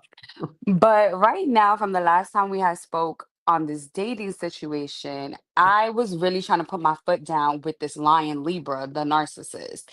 And I kind of been taking a few steps back because I'm just like, I really feel like this guy is trying to groom me. I feel like he doesn't accept Okay, me for who I Destiny. am. What? No, you guys said that day, and remember they were in the chat and they were like, "You're being groomed, girl." Yeah. And I was like, "Wow, I never thought about it like that. Like I didn't think I was being groomed." Yeah. And I was just like, the fact that this guy keeps on trying to force like threesomes on me, Yes. and then he's just like, this happened earlier. He's sending me videos of females with big booties. And I told them, I'm like, can you just please stop sending me that? Like, it's just like uncomfortable. Like, I'm not You're not into into females, but like, just respect my boundaries. So he was just like, oh, you're a hater or whatever. You're supposed to say, like, oh, they look good. And basically, you want to join in. And he was like, that should be motivation of how you want to look. Cause that was another thing. Like, since I've been trying to change dating how him you or look. yeah, like since I've been dating him, he's another one. Like he has commented like kind of on my weight and stuff like that, like here and there. Yeah, it's been a lot of red flags that I have ignored or whatever. Uh-huh. But I'm just at my wit's end. Like I'm just like, I feel like you're a big man, baby. Like, first of all, you come here, you come to my house, you eat up my food, you never bring a toilet paper. And I kind of had to tell him that, like, like I think that's crazy. We've been dating almost 3 years, and you really just don't even contribute to nothing. Like you Y'all would dead been come dating almost empty-handed. 3 years? I missed that part. So we were talking on Facebook for 1 year, and that's another thing that he counts, our Facebook chatting. Mm, And then we finally met up after a year of being on Facebook. mhm, Once we met up, we started doing the do, and things changed. mm. So for sure 2 years, but like 3 years. He always says that. And that's another thing that he refers back to. Like he's just like, you weren't this person over Facebook. I've always been this asshole. Like, sorry, excuse my language. I've always been this jerk. Like, I've always been rude. I've always like commented or said slick things. Why is it after we had sex, it bothered you? And I'm just Mhm. like, anybody, first of all, I can't count Facebook. That's not real life. I count from the day that we actually met Yeah. and we had real interactions. Like when you start spending time with someone, you start seeing, like, wait, this is not the person that I thought I was getting to know. Like, I don't like this. I don't like you commenting on my figure. I don't like you commenting just on anything. It's gotten to the point that he's never says anything positive about me. Like, he Yeah. even comments on what type of parent I am, and I don't like that. Like, I'm a single mom and I'm also a first time parent. And he's like, oh, I told you, you need to stop being soft. You need to like kind like just how I deal with my daughter. And I'm just like, do you understand how tired I am? There are so many red flags. Yeah, I know. Yeah, I know. There's so many red. So, okay, a sidebar. When I said, wait, Destiny, I wanted to emphasize this because I saw a lot of people when we were talking about Love and Marriage Huntsville and her accusations of grooming against Melody. I don't think that what she described was grooming. But Mhm. a lot of people are saying you're a grown woman, you can't be groomed. However, when you told us your story was it last week or the week before? It was a week before. Yeah, the week Mhm. before. And I was like, this is a perfect example of grooming. You can be an adult and be groomed. But I don't think that's what was happening with Destiny over there. But there are so many red flags with this man. Why are you still in this situation? So like, all right. The big problem is that like in the beginning I gave him the keys to my house. So that's also an issue. Like he kind of like every time I kind of try to stay away from him, he just kind of pops back in. Mhm. Like once he notices I'm like uninterested, like I'll try to stop talking to him for days, he'll come back around. And a big problem is that he has some of his stuff here. He has the key to my house. Like I just feel like it's just getting really, really toxic and I'm like over it. Like I'm like, wow, like how could you come here just if you don't like the way I look, why would you be with me? I'm a beautiful girl. Yeah. And another thing that like bothered me is that we try to have vulnerable conversations. I'm very vulnerable. I tell him about my childhood. I tell them about, how I lost a lot of weight before, like everything I went through, my struggles, only for him to throw it back in my face about being fat and being this and going to the gym. And I'm like, do you understand how hard it is to just go to the gym downstairs with a toddler? Like, I Yeah. don't have time to even do anything. Like, and it's just like a lot. Like, he's basically degrading me all the time. So, He is. I'm He is. not gonna lie, he did come over yesterday. We had a nice what? Cause like, okay, wait. I'm gonna just tell you the timeline. We're not We judging. didn't. Let me put up my Yeah, let me put up my no, thing. no, no, no. I Listen, but we understand. don't I judge. understand. If you judge me, you judge me. Hey, but you know what? Like, I didn't see him for like a week. Then he came. What was yesterday? Thursday, Mhm. right? So he came on Wednesday, right? And the vibes were off. Like I was just like not feeling him. So he felt unwanted. Why he walked out the house like and didn't say bye, nothing. So I'm like, all right, I don't care. So then yesterday he tried to pop back up like, oh, blah blah blah, I'm gonna come over. It was like 1 in the morning. So I was just like, all right, whatever. We had a good time. It was no like degrading talk, none of that. We did have sex. We Mhm. did have sex. But the point is he started back again today, like sending me videos of women, telling me how I should look, telling me what we should do to create generational wealth and make sure our children are good and can't be working a 9 to 5. And I'm just like, I can't take this. Like, so long story short, I've had a rough week at work. I am tired. I don't get sleep with the toddler. I am stressed out. And having someone this negative, I almost caught like maybe like 20 mommy meltdowns this week. Like and I'm not a crier. I don't cry, but Right. I was about to. Like I was just done. I literally had to like put my phone aside and not even touch it. And I was like, I need a moment. Yeah. So I really realized like I'm like maybe I should just take a break from dating. I Mm. don't know. Like what do you think? Like I really want to focus on, being a better mom, which I think I'm a good mom. I'm just I'm sure trying my you are a best. fantastic mom, Aries. Aries. Look, Winter. Winter the Aries. No, I think you're a fantastic mom. Don't I think the fact that you even say that says to me that what he's been saying has been Mhm, seeping into your brain. mhm. You need to get him out of your life. You need to focus on you. I'm not going to tell you not to date focus on you and, Yeah, and your child. Have a I good time. definitely have been thinking about that this week. I was like, I can't take this. Like, I need to be around positive energy. Like, he has me ready to sage my house. I'm like, I can't be with someone who's not like uplifting me, being positive. Like, I was like, I can't do this. Like, I'm about to catch a breakdown. So I do think I'm gonna take time off the dating. I do like to have my little, weekly or daily That's why or, I gotta be my him. yeah, and that's the problem. Like I was like, we just can't we completely I have to get away from so I gotta change my locks because Yes, please change your yeah, lock. yeah. Spend 2025 self-care. Take care of yourself. You take Hmm. care of yourself will automatically take care of your child. Yeah, you're right. That's exactly what I'm gonna You do. know, the grooming, the red flags, the constantly criticizing you. There's nothing wrong with you, Winter. And I Don't know, let and him like that's what I always said. Like I've always been a confident woman. Like I'm a confident woman. I walk around, I feel great. I approach a person if I like to. Like I never had a problem with that. I'm not shy or anything. But when it comes to this one guy, I feel like he literally wants to break me down. Like he does. I was like, what is your end goal here? Like, His end yeah. goal is to break you down and control you. When people show you who they are the first time, you need to believe them. He's already showed you within a matter of 24 hours, he was back to the same behavior. He's not going to change. You need to change your decision in being around him and being with him. You're right. So we'll start by changing the locks. Let's see how that goes. That part. That Anyways, let me part. let you get to everyone else. Thank you, Thank you for Winter. hearing me out. Stay safe out there. Happy Valentine's Day. Happy B-Day. Bye. All right. I almost forgot. I've heard so many stories, and then she told me, I was like, oh, wait a minute. Yes, he was grooming her. Disgusting. You men are disgusting. Auntie Eva says to block his number too, Winter. I'm good for blocking the number. Meaning, like, I just won't pick up. I don't pick up numbers. I mean, luckily, I don't really have anyone that calls me that I've dated in the past. Not anymore. Anyways, Yolissa's backstage. Guys, as always, don't forget to like the video. It's easy and it's free. You will be able to hear an audio version of our live recaps and special episodes on the Kempire podcast. Before we bring up Yolissa, drop some roses in the chat. I think we should do a giveaway. Let's do a giveaway of some Rose Forever.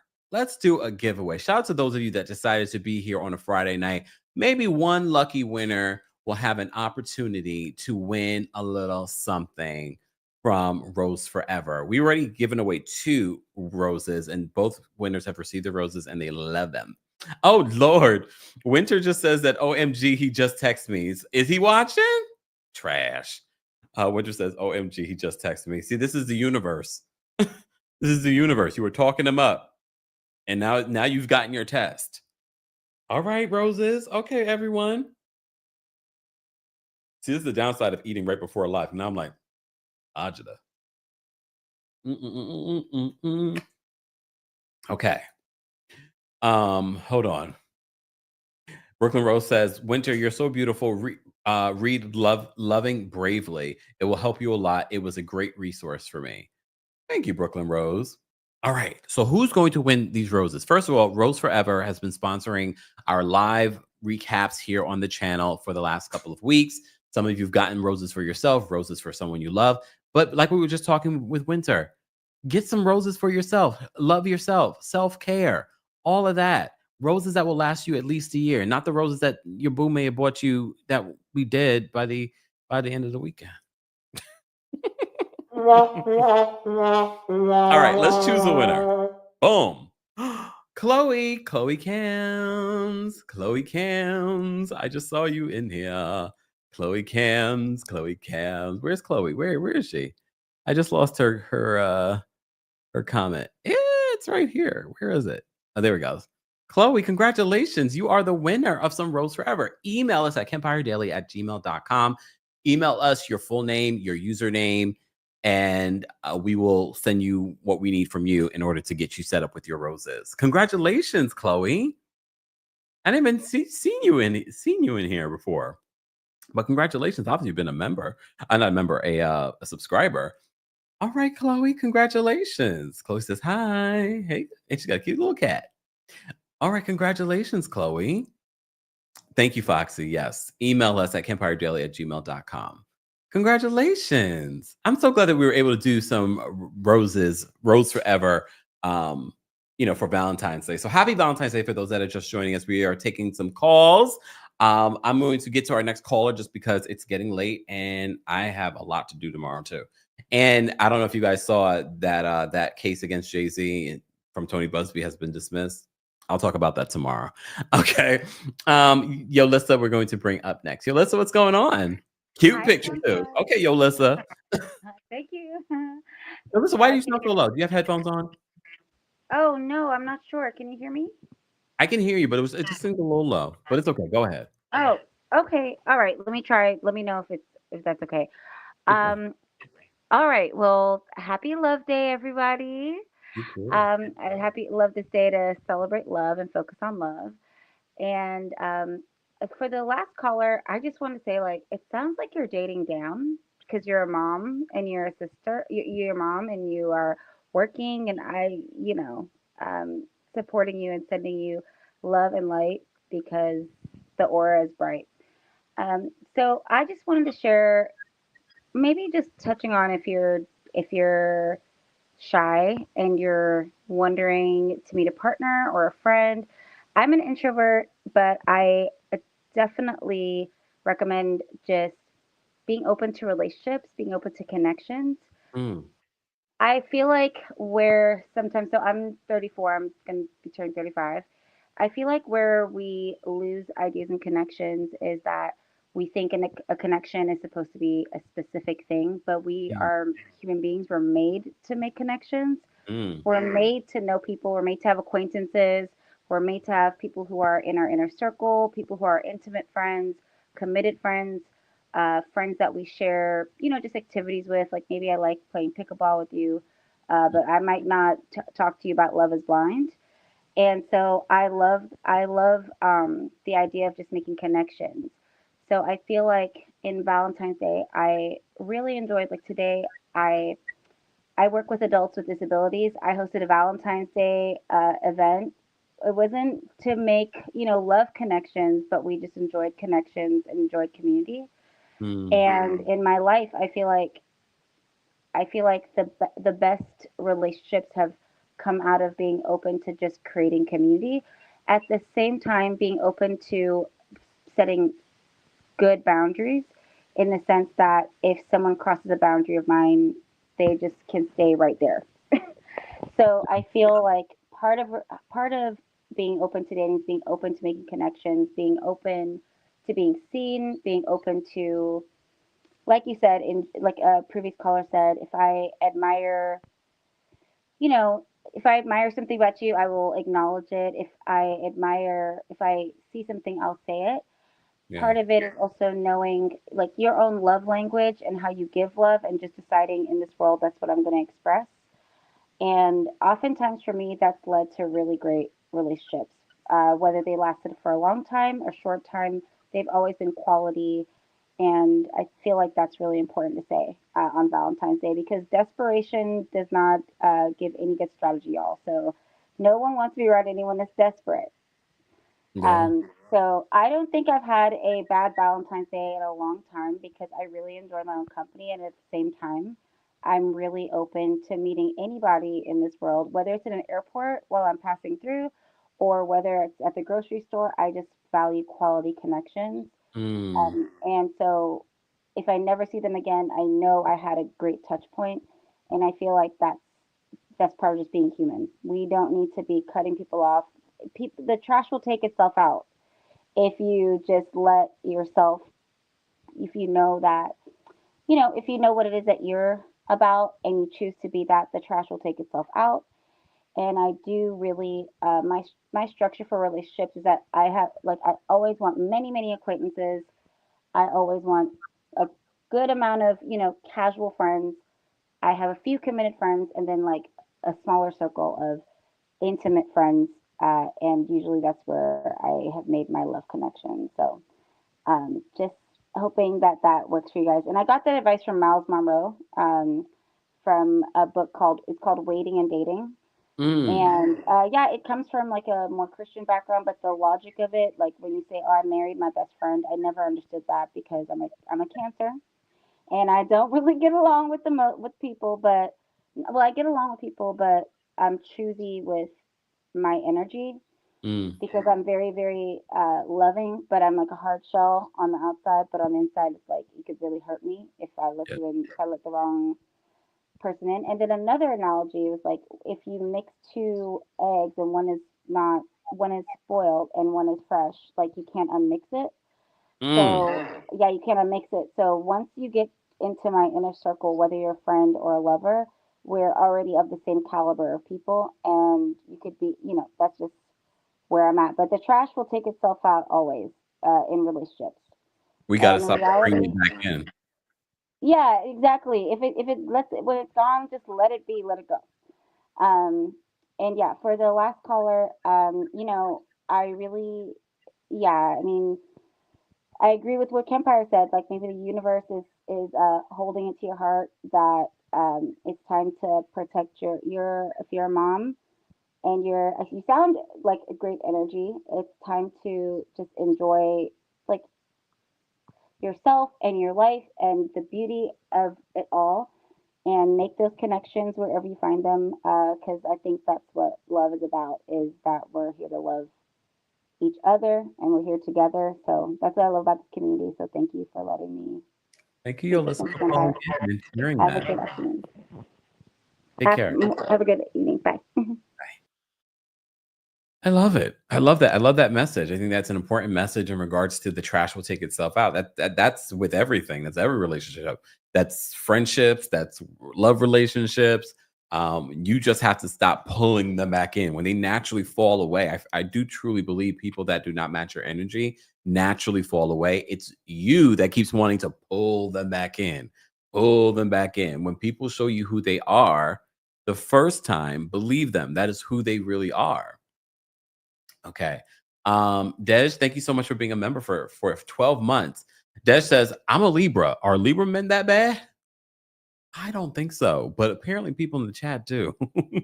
Kimberly, thank you so much for becoming a member. And Kimberly said this in the chat. She says, I just purchased my membership tonight because this channel has truly uplifted me when I was at my worst.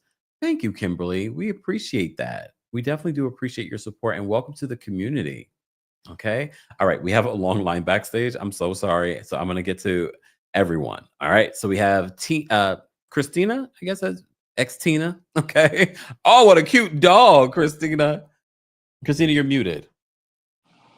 Can you hear me? Now I can. Oh my God. Hi. Oh, Kempire. I'm Blue, fur coat DC. Red hair. Okay. I was telling you that you're going to be my man when we're 90 years old. As long as we have that dog. Yes, her name is Cookie. She is the love of my life, and she's 2 years old right here. But I just wanted to tell you, so the last lady that let them go thing, I needed to hear that because I'm a Pisces, and I love everybody I interact with. I feel like everybody's my friend. And any person I have sex with, you're mine forever. And we go together. It doesn't matter what you say. And I broke up with my ex it's been 3 years now, but we were together for 10 years and we have a 13-year-old together. And it was hard for me. Like, I knew that I could not be with him during COVID, when he was weaponizing my education against me. This is what happened. COVID happened, and the kids, you know, have to stay home. We have to teach them. She was in 4th grade. And he was like, you're smarter than me. You should help her. And I'm like, motherfucker, you passed the 4th grade too. Just because I have a master's degree doesn't mean that, you know.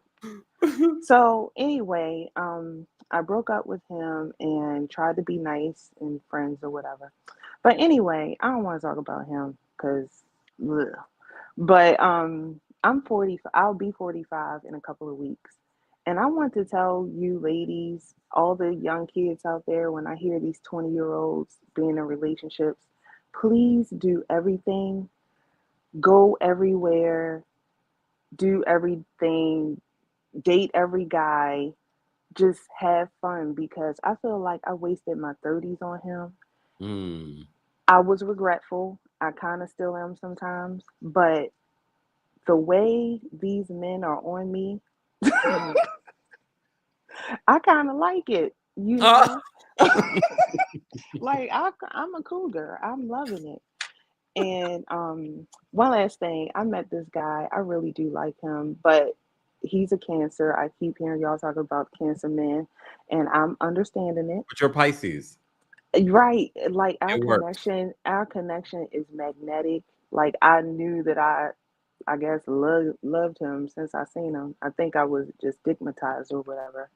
But like our connection is magnetic. I like him, but fundamentally, I don't think we could ever be in a relationship. I'm just in for a good time right now. Yeah.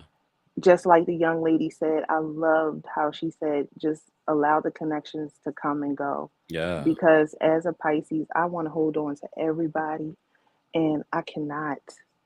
The peace that I feel right now, I will cut anybody off right now for the peace that I feel. And if it's just me and Cookie right now, my daughter's upstairs. I hope she don't come down here. But I just love you. I love the community that you have. I love hearing Miss Sharon and Miss what's her name? Detroit. What up though? Miss Bernice. Yes, Miss Bernice. I love hearing Miss Wendy calling and Miss Esquire. I even like Mel. I've been hearing him a lot lately, and I'm like, okay, I wish I was closer, but I'm rambling. But I love you all. And young girls out there, listen to Megan Thee Stallion. Do them all, love them all, and leave them all. Do not. Do not. I call myself Megan.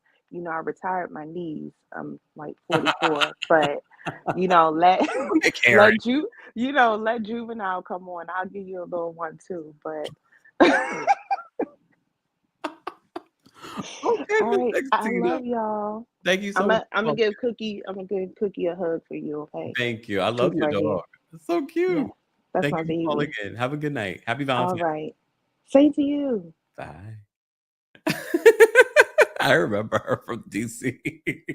Hilarious. Okay. All right.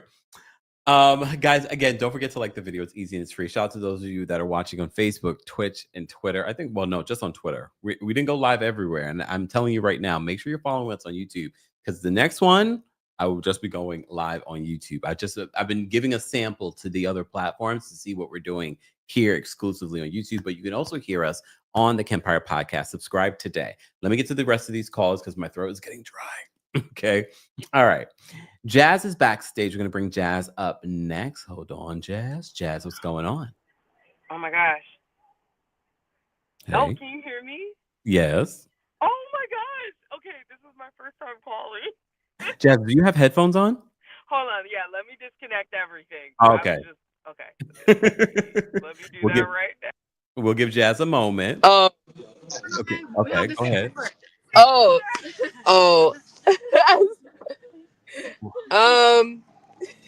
Can y'all give another one? I'm sorry. I was about to cancel it. I'm sorry. I'm so sorry. Yeah. Let me cancel it. Sorry about that, guys. Okay. I'm back. Where are you? What is going on? Bye. You're out. Look, you're out and about. Okay. So yeah, I drive Lyft. Oh. Oh my God. Did you have people in your car?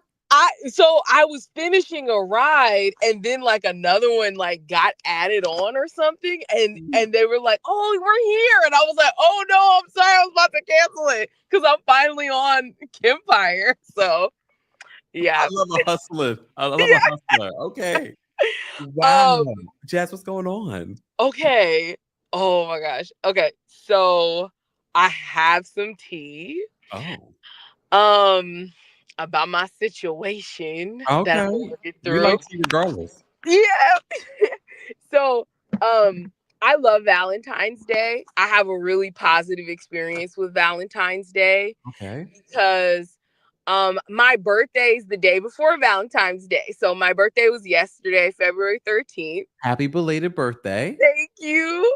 And I love a Taurus, Kempire. They're usually my best friends. So I know that's why I listen to you all the time too. See? Yep. But let me give a quick little story about my little dating thing. Okay. So a few years ago, I used to work as a therapist, and then I used to work at tech companies because I wasn't making enough money as a therapist. And I was working at this tech company. There was a guy there. He's a software engineer. I do not mess with software engineers, child. Why? Listen. I live in the Bay Area. I live in San Francisco. And if you look at all the TikToks and stuff about about software engineers in the Bay Area, you will. Are they F boys? Yes. We have lots of S work out here. As you can imagine. Yes. Oh, I did not They know. have lots of options. They do the most. So I just don't touch it. Okay. Now it's this brother, and he a cutie. He a little younger than me too, like maybe 4 years, 4 or 5-ish years, I want to say. And he's checking me out constantly, and I'm like, because I'm usually like the only Black woman when I was at tech companies too. And then he's like one of the other like Black folks there too. So it's just a few of us there, but he's like, but usually brothers like him and most brothers out in California, if y'all from California, you already know this, they're going for their white girls. Let's keep it real, And so I wasn't like looking at him at all. Yeah. Then he's checking me out. He's like talking to me hella deep, opening up about all this stuff. And I'm like, okay, wow. All right. What's going on? Then he gets very avoidant. He starts like kind of like ignoring me and stuff like that. He's talking to other girls and there's other situations. I'm like, okay. So then I move on. I get with a whole other man. And so I get with the whole other man. And then I go to our holiday party. The holiday party, me and this guy, my coworker, we are locking eyes the entire time. While I'm with my new man. And so I'm like, oh, hell, what's going on? And so then he comes to my birthday. He's coming to things. He wants to hang out. It's all this stuff going on, but it's confusing because it's not like he's asking me out directly, but then he starts inviting me out and stuff. So this kind of goes on for a good couple years of us working together, like this back and forth and stuff like that. I'm just like, couple of years. Yes, it's been going on forever. So then now the company gets shut down. I'm not working there anymore. None of that, right? And then so we still remain friends. We start going to concerts together. Now we go to this concert and basically like we're having the best time ever. And out of nowhere, like he starts talking to this chick at the concert. And I'm like, what the heck is going on? But also we haven't like really talked about what we are. And then if I kind of insinuate it, it's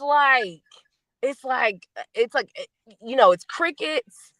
And it's just this classic like avoidance thing where it's like, he'll come in, I care about you, thinking about you, hey, I want to see you. And then there's this kind of like, and then he'll like kind of disappear and stuff, and he'll do like shit like this. Yeah, he'll pull away and stuff. So this has been going on for a minute. It's funny because this time I was like, I'm just not gonna even bother inviting him to my birthday. We went to the Exploratorium, and basically he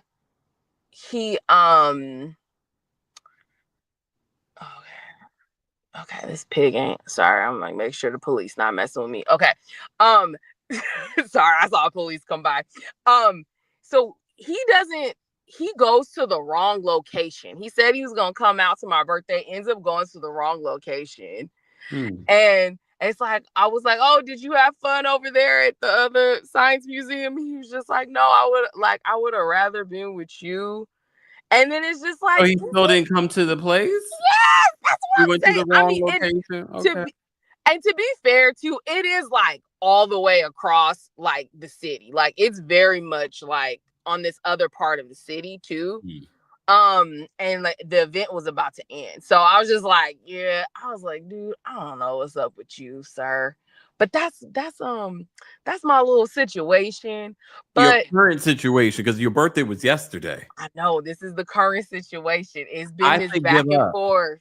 I've been trying to drop him for a minute. No, you yo. need to let him go. He's been dragging you on for years at this point. Girl, I'm still stuck on you are a therapist that worked for a tech company. Now you doing Lyft. Oh, I do both. Yeah. I know that's right. I appreciate a hustle, but I was stuck on that. I was like, wait a minute, what?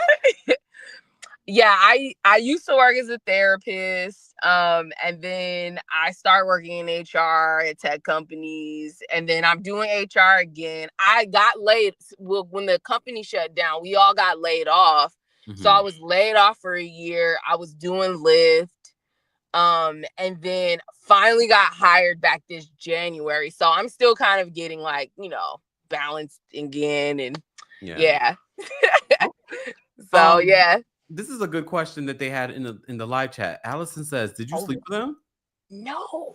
So you haven't even slept with him. So you're not even dematized.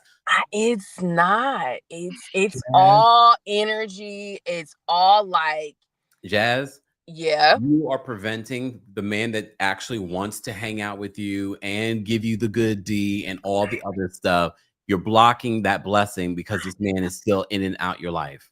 I know. Drop him like a bad habit. Oh, I know. Drop him like you just dropped those people off. I know. Like, hey, y'all need to get out the car, Kempire, because Kempire, you are definitely a very stable man in my life.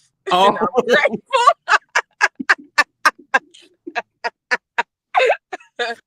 grateful. But this is a long distance relationship, man. I know. Again, you are blocking blessings, okay? No, but you're right. And I definitely how I've been kind of approaching this too, to be honest, is I try to like focus more on like my internal lessons on what this triggers and brings up for me. So if it triggers my own anxious attachment, like I'm like, okay, let's like sit with that. Where's this stemming from? Because I don't think it's necessarily about him in particular. I do feel like it's this like larger issue that I've like, have just dealt with and stuff like that around, parents and adults and people in my life, like kind of like being avoidant and stuff like that because of neglect and stuff I grew up with and how I give and receive love and whatnot. So I have really good, loving, healthy relationships that I've like worked through over the years that are platonic, and it's cool because it's like I do see that like what he represents is like, because I can feel that charge with him. I know that it's like I was like, yeah, this is like a more like a deeper thing around just my attachment style and this deeper way I like love myself and how I give and receive love. And so so that's like I wanted to share that with y'all. And Therapy you just came out. Yeah, no, it always does. It always does. I get it like this was going on, but then also I know you're self-aware. I'm self-aware. I talk about it with my own therapist, child, and, and my friends. I'll say this, Jazz. A lot of people in the chat say they love your energy, they love your spirit. So you deserve love, madam. So get rid of that energy and bring love into your life. Thank you. And I just want to really shout out, like, just like what that last caller said. I love y'all. to be, I dealt with a lot of loneliness last year when I was laid off and I was just hustling Lyft and I was living at my mom's. I did come to the LA show. Yeah, I was there. No, I couldn't afford that meet and greet, because this was doing the Lyft. But but I still got the VIP though, so I could be close to you. Okay. Yeah, but I really do appreciate the community y'all have and that I can be a part of, and everyone they're so open and vulnerable and beautiful, and just like I'm just like, wow, like this is just such a beautiful and amazing thing that you created and cultivated. And it helped me in really hard moments, in my last year and a half too. And yeah, I'm just so grateful. It's cool to be just in a better space with myself as well and feel confident and comfortable to call in. I make all my Lyft passengers listen to y'all, and everyone, and they always are laughing like, who is this? I was like, it's Kempire. Go ahead, subscribe. Well, Go ahead on subscribe. Jazz, first of all, thank you. The next Yeah. time in LA, don't let the meet and greet deter you. We will meet. So Okay. just remind me, okay? Okay, I will. All right. Thank you so much for calling. Thank you. I appreciate y'all. Now get back to work. Okay, I will. I'm gonna keep listening in too. Thank you, Jazz. Have a good All night. right, bye, y'all. She does have great energy. A lot of you have great energy in this community, and it's like-minded in energies coming together. I always say, notice when you're walking on the street how people will cross the street. Your energies don't match. So I strong, and that's why sometimes when you're attracting negativity into your life, you need to check your own energy. Why am I attracting this type of energy in my life? Kimberly, thank you so much for the super chat. And Kimberly just became a member today as well. Kimberly says, Kempire, I do want you to find a man, but I'm going to miss these Fridays nights. Because y'all know how it's going to be. My boo, it's going to be priority. So enjoy me while you have me. Thank you, Kimberly. Victor, thank you so much for the super chat. Victor says, a good deed goes a long way, though. Just saying. Victor. I mean, you're not lying, but okay. All right, let me get to some more callers because we do have at least 4 people backstage, and it's almost midnight here in New York City. I've been talking a lot. The voice is a little dry. I should have made some tea, but I didn't. Satie's backstage. We're gonna bring Satie up next. Hold on one second, Satie. Satie, what's going on? You're muted, Satie. Satie, you're muted. Okay, there we go. You can What's hear going on, me? Satie? I Yeah. hope it's not loud because, like the previous caller, I'm also at work. What do you do? Yes, yeah. Oh no, I'm a server. It's all good. But yeah, it's a little slow, but it's everything's great. One day at a time, right? Yeah. Anyways, also just a disclaimer, Aries here. I know there's a lot of slander in the chat. Well, a lot of slander from Kempire. So just saying where I stand off the bat. Okay, this is what I have to share is pretty intense. So I have found myself in a situation yet again with a familiar pal or gentleman, I guess, if you will. We've known each other for a long time, since high school. I'm 28 for reference, just to give a reference point.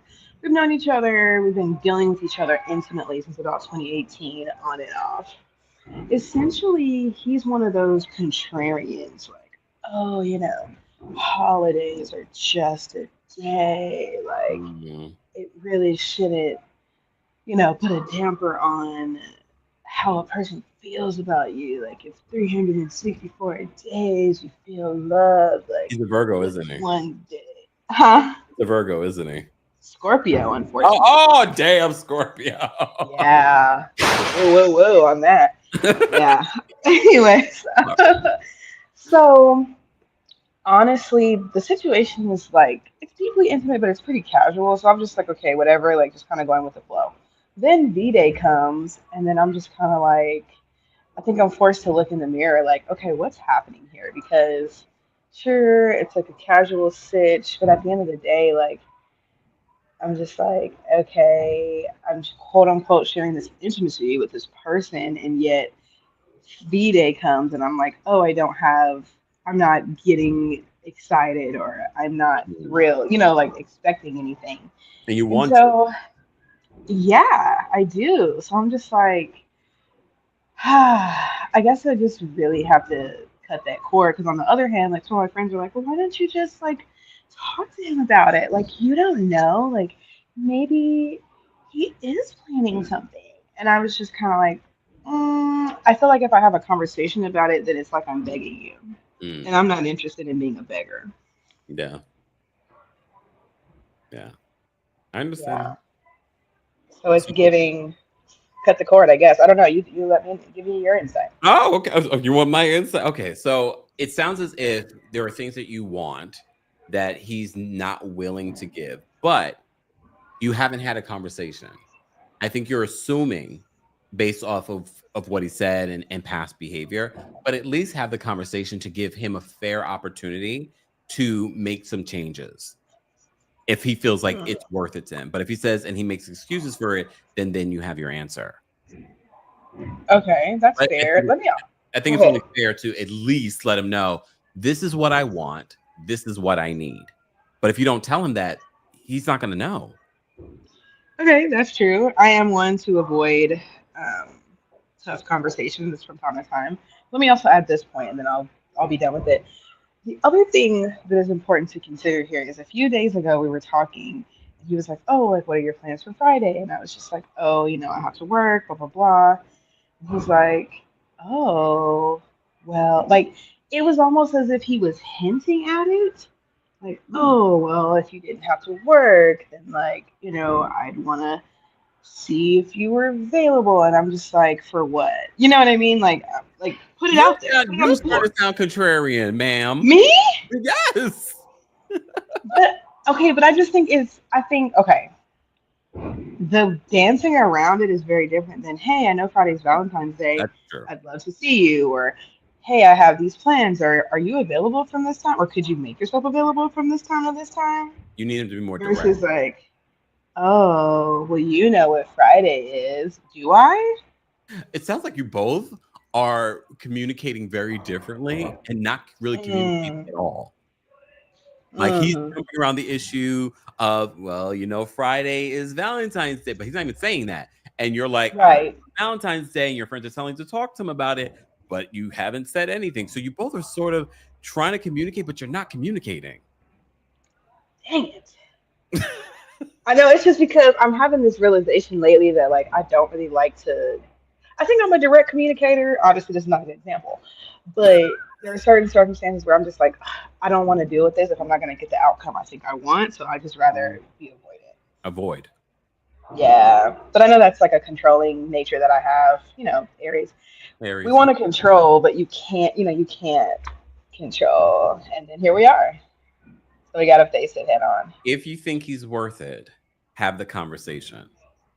Have the conversation. I mean, he's cool. Because what I found with a lot of people, because a lot of people tell me their relationship stuff, even outside of here, I found that a lot of people assume a lot. And we have to remember, we all communicate very differently. So a lot of people are saying like, he should know or she should know. And a lot of times they don't know.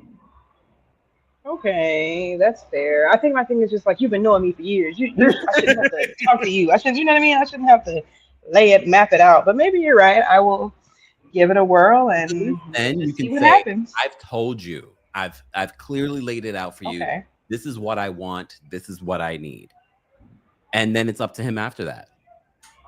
Okay, that's fair. I will take that advice moving forward, because I think sometimes I feel like if I have to tell a man like this is what I want, it's like begging. But I think what I'm hearing is there's a difference between begging and just making your intentions clear.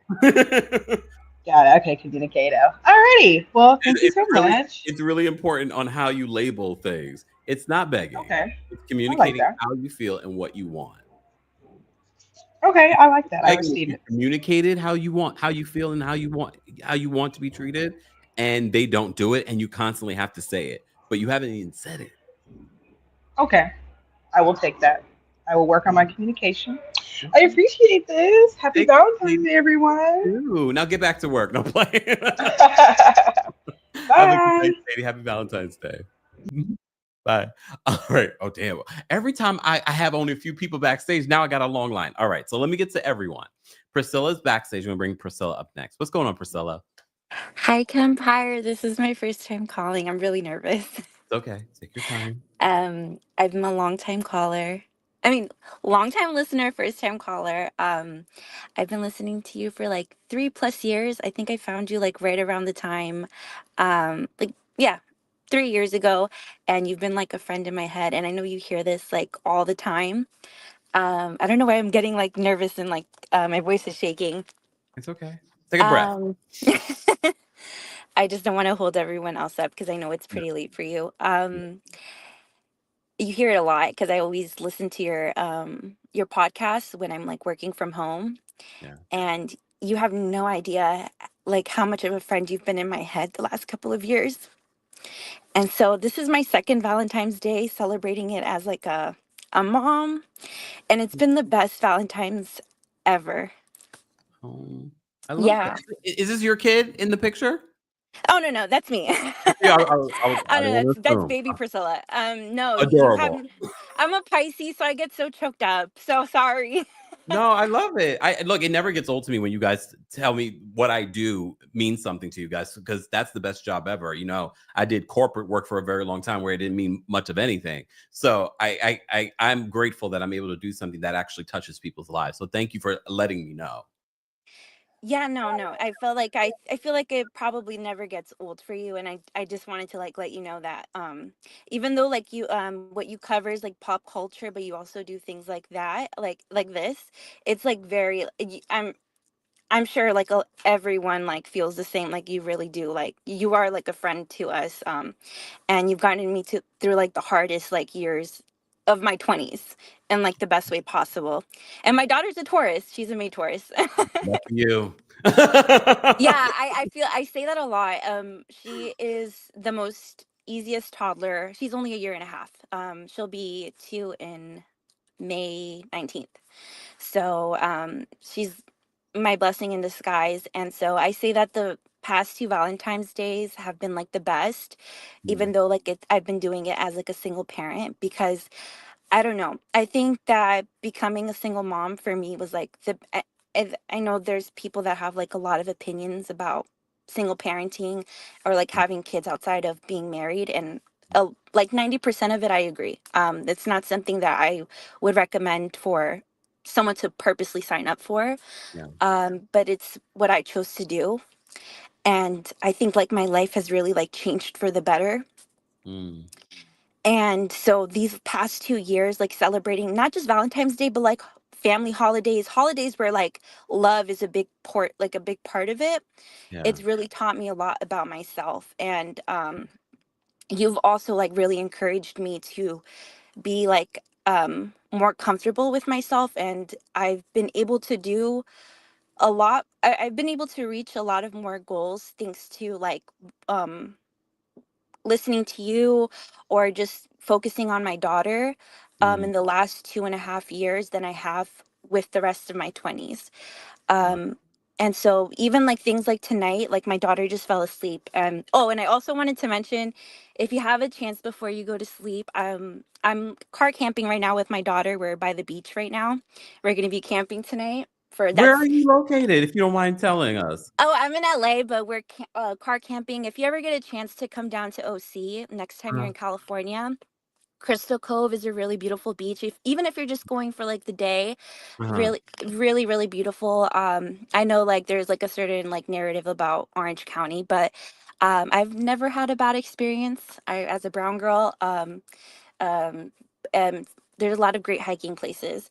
But if you get a chance tonight before you go to sleep, if you have like a really good view, look up at the moon. I don't know if it's a full moon, but it's It was just a gorgeous. full moon. It was just a full moon, so it's still somewhat full. Oh, I Yeah. am going. I am because I have, my new place. I have a really great view, so Oh, I'm gonna go look. Take advantage. It really helps, like moon gazing, or like they call it like moon bathing, if you're like Mhm. out by the moon. But it really helps like with relieving stress and anxiety, and it helps like kind of I feel like I sound really woo woo, but You know I'm who you're really into talking to? hiking and stuff. I love I this don't know. stuff. Yeah. So I feel like sometimes when I hear you saying certain things about this stuff, I'm like, I totally know what you mean, because I have the same type of like perspective. I think Um, the reason why I've had a headache for the last couple of days is because of the full moon. oh my God, we're the same person then. Okay. But yeah, I don't really have any.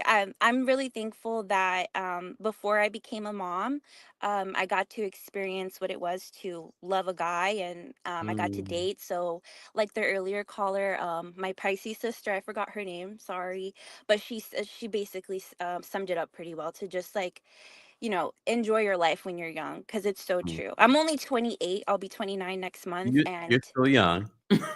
I think it's my voice. uh, um, 28 is not old. no. Yeah. Oh, I'm sorry. I thought you meant my voice sounded young. Sorry. It No. Yeah. does. But you're still young too.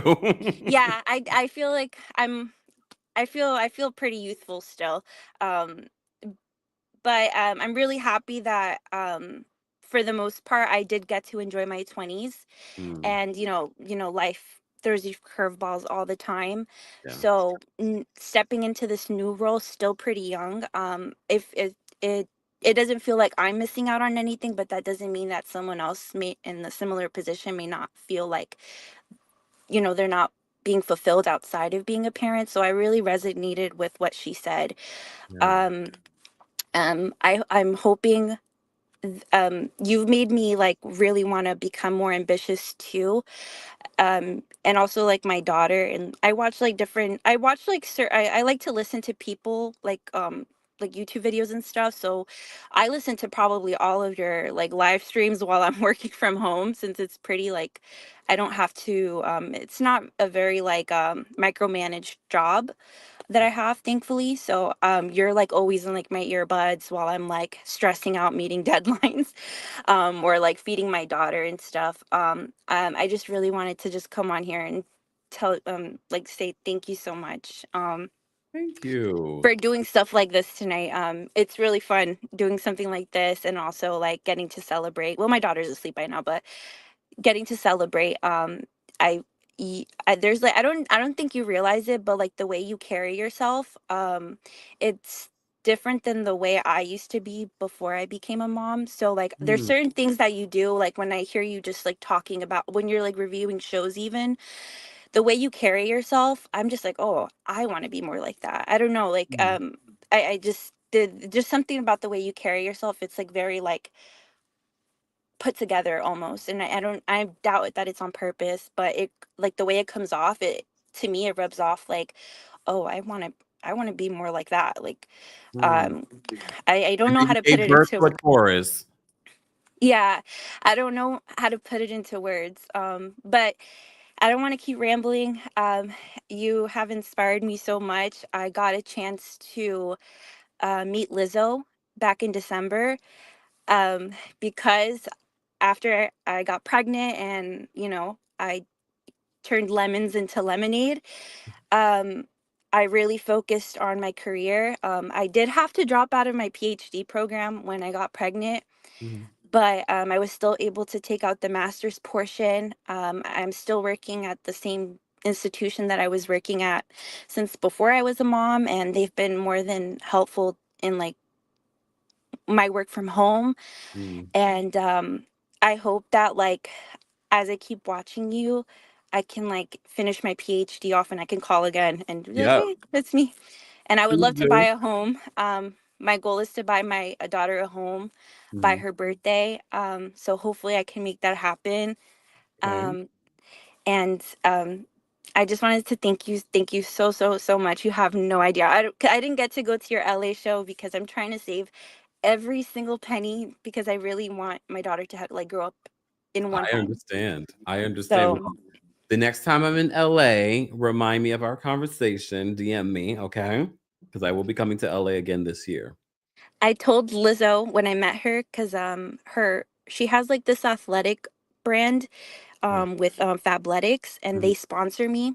So like every month they send me clothes, and yeah, so it's nice to have like a cute outfit for when I go hiking with my daughter. Yeah. So And I Lizzo's also a Taurus. yes, and I think that's why I had a really good conversation. She's the sweetest. She's really really kind. Her whole team over there with Yiddy, they're really really nice people. And just being in a room full of like um people in their 20s and 30s, like really trying to build something for themselves. It was really aspirational. I've never been to like an event like that before. So when I got to talk to Lizzo, I told her, I started crying too, obviously, because I got like, I always get emotional. I I told see. her like, I was like, I really want to meet you again, but I don't want to meet in a situation like this. I hope that like in 5 years, I'm meeting you like in a different like setting, because I have like really, really big goals. Mm. So and I think she started crying and I started crying, and I didn't really go into specifics and I won't here, but because I've kind of like laid off like I think it broke up. Well, then, I Well, I think guess that's the internet trying to tell me to get off your stream, but hopefully well, Kempire, if you're still listening, I hope we can meet again and I'm like successful in something. So I'll drop off now. Bye. thanks, Priscilla. I heard her. I think you all heard her as well. Thank you so much for that, Priscilla. We appreciate you. She's out there camping. Under the moonlight. That's what I should be doing right now. All right, it's after 12 a.m. We have a few more callers backstage, so I'm gonna try and get to everyone. Danielle's back there. Lamar is back there. Lucy, you called in, didn't you? Didn't we speak to you already, Lucy? Omar's back there. I'll check in a second, but let me bring up Lamar. Lamar is next. Lamar, what's going on? Hi, Kempire. How's it going? Not bad. How are you? I'm good. I just don't really have any like great stories or anything like that. I just wanted to say it's been great to listen to folks today. I've had not a great day. It's snowing in Portland, Oregon. It never snows here, so Oh. people have been losing their minds. And I need to get some art up to Seattle, and it's just been a big ordeal.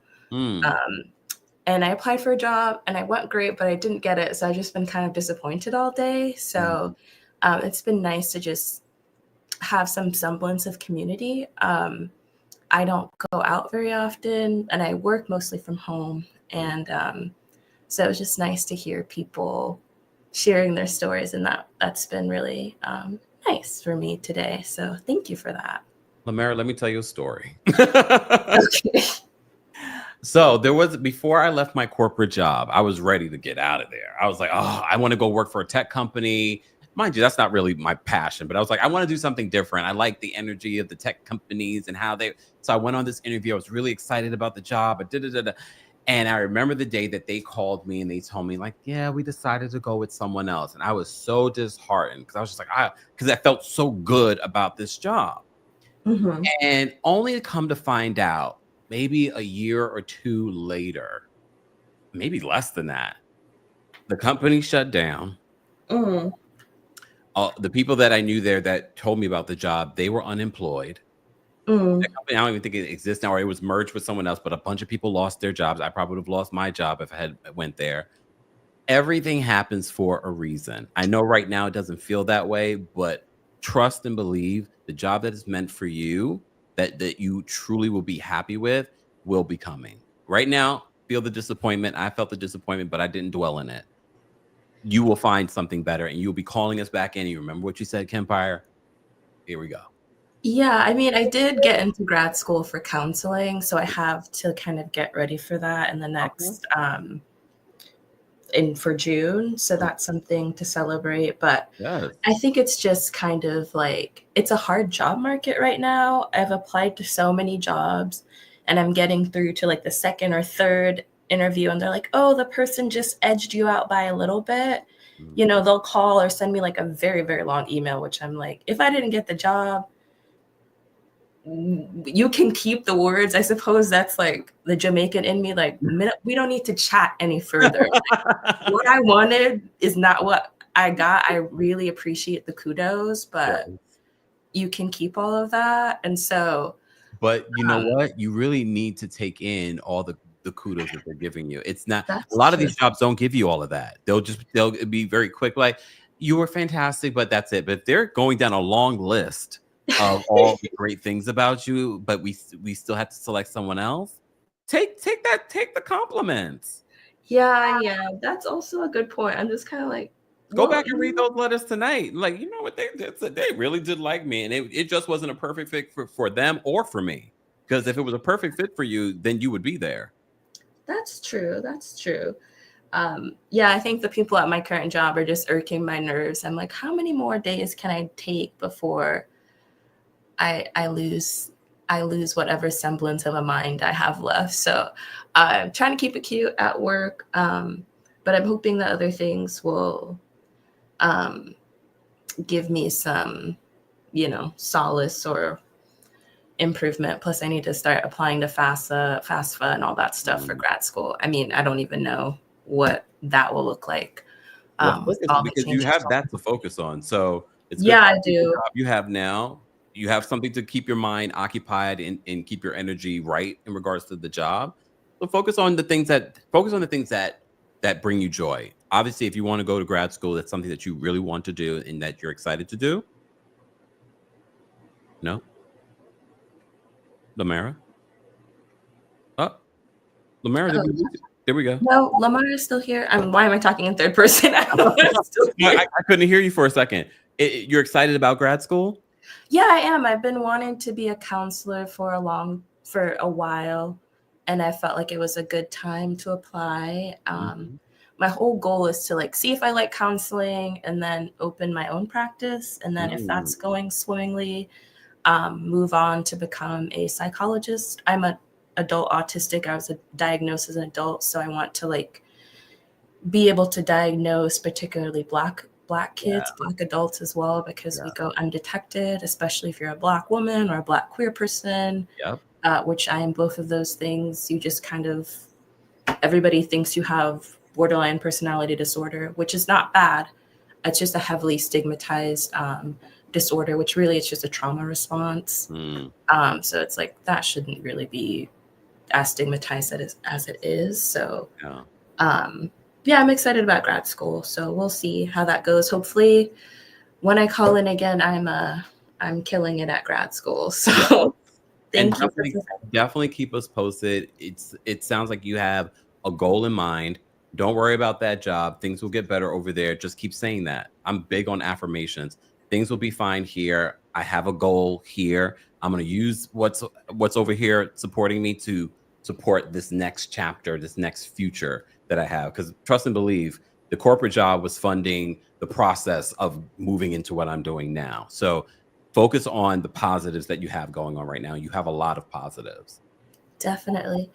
Yeah, and I have an art show coming up. So I'm getting paid to make art for a while, which is also fun. So yeah, there's definitely positives. I haven't listened to my affirmations today, so I will be doing that after this. Okay. I'd love to hear it. Thank you so much, Omar, for calling in. Have a good one. Bye. Thank you. Bye. You guys have a lot. I love the energy that we're getting tonight. Every time we do a live, it's different. And I love that. Anyway, shout out to everyone in the live chat. We appreciate you guys. I'm going to take a couple more callers. Let me just say thank you to Victor. Victor says, my V-Day super chat for Kempire is that you, Kempire, you are looking fine like wine. Those juicy lips. Thanks for loving us, Papito. Not these juicy. Well, I use Melody Cherie's 7th Avenue lip scrub. Oh my goodness. Bernice, thank you so much for the super chat. She says it's 4 a.m. and I gotta love her. I don't want to. Remember that song, Bernice? That was Melanie Fiona. I know her, right? Anyways.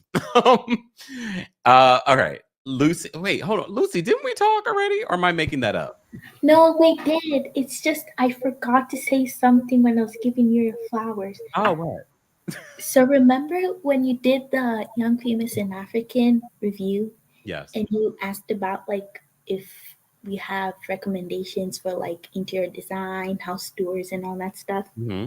I got you. So if you want to go on Instagram, they also have TikTok or YouTube. There's Fine Wood Interiors, and they basically like go in, renovate houses, and like show the process. Oh. And then Fine Urban Interiors does the same thing, but it's the more luxurious version. And they're both based in Kenya. And you might get a sneak peek from Miss Zari. Oh. So, yep. Thank you. So Lucy. Say it again. Fine Urban is with Zari, and then the other one it's just local based. And then I do want to clarify, I misspoke because I was really nervous when I called in earlier. I didn't mean to say country, it's a US territory. Oh, So okay. let me put that in here because I don't want to be canceled or I'm not uneducated. You're not going to Lucy. Thank you, Lucy, for calling back in and for that information. Have a good night. You Thank too. you. Bye. All right. We have Omar backstage. I'm going to bring Omar up next. Hey, Omar, what's going on? Hey, Kempire. Good evening. Woo, woo, woo. You know what? Let me play. Hey, listen. No, I agree with Victor. Your skin is glowing. Thank you. It looks so good. Thank you. But listen, I like you. It's too late. I should be asleep. I have spin in the morning at 8 a.m. and it is almost midnight here in Dallas. But listen, just like everyone else in the 5-hour live that you did the other week, I loved listening, and I didn't have a chance to call then, but I'm happy that I was able to catch this and call. I am a Dr. MP, and I ended today on such a high note. So I have my annual evaluation coming up. I had a couple of just a little bit of I had a little bit of apprehension leading into that, and it's coming up next week. But today and just a few other signs from the world kind of solidified, and it reminded me we're living in the land where there's grace. And, there's a higher power than us, and lean into that, tap into that. And so, like today, I mean, just seeing my patients flourish, controlling their blood pressure, controlling their diabetes. They are willfully coming in, requesting assistance for mental health referrals. And these are patients from 18, and I think my eldest patient is maybe 99, 98. And Wow. so, it is so inspiring to see. Everybody was so complimentary today. I left work and I said, every day should be Valentine's Day. It was so empowering. Yeah. But here is where I will throw a wrench in the story. I'm in a situationship. I have been dating this guy that I know since about maybe 2022.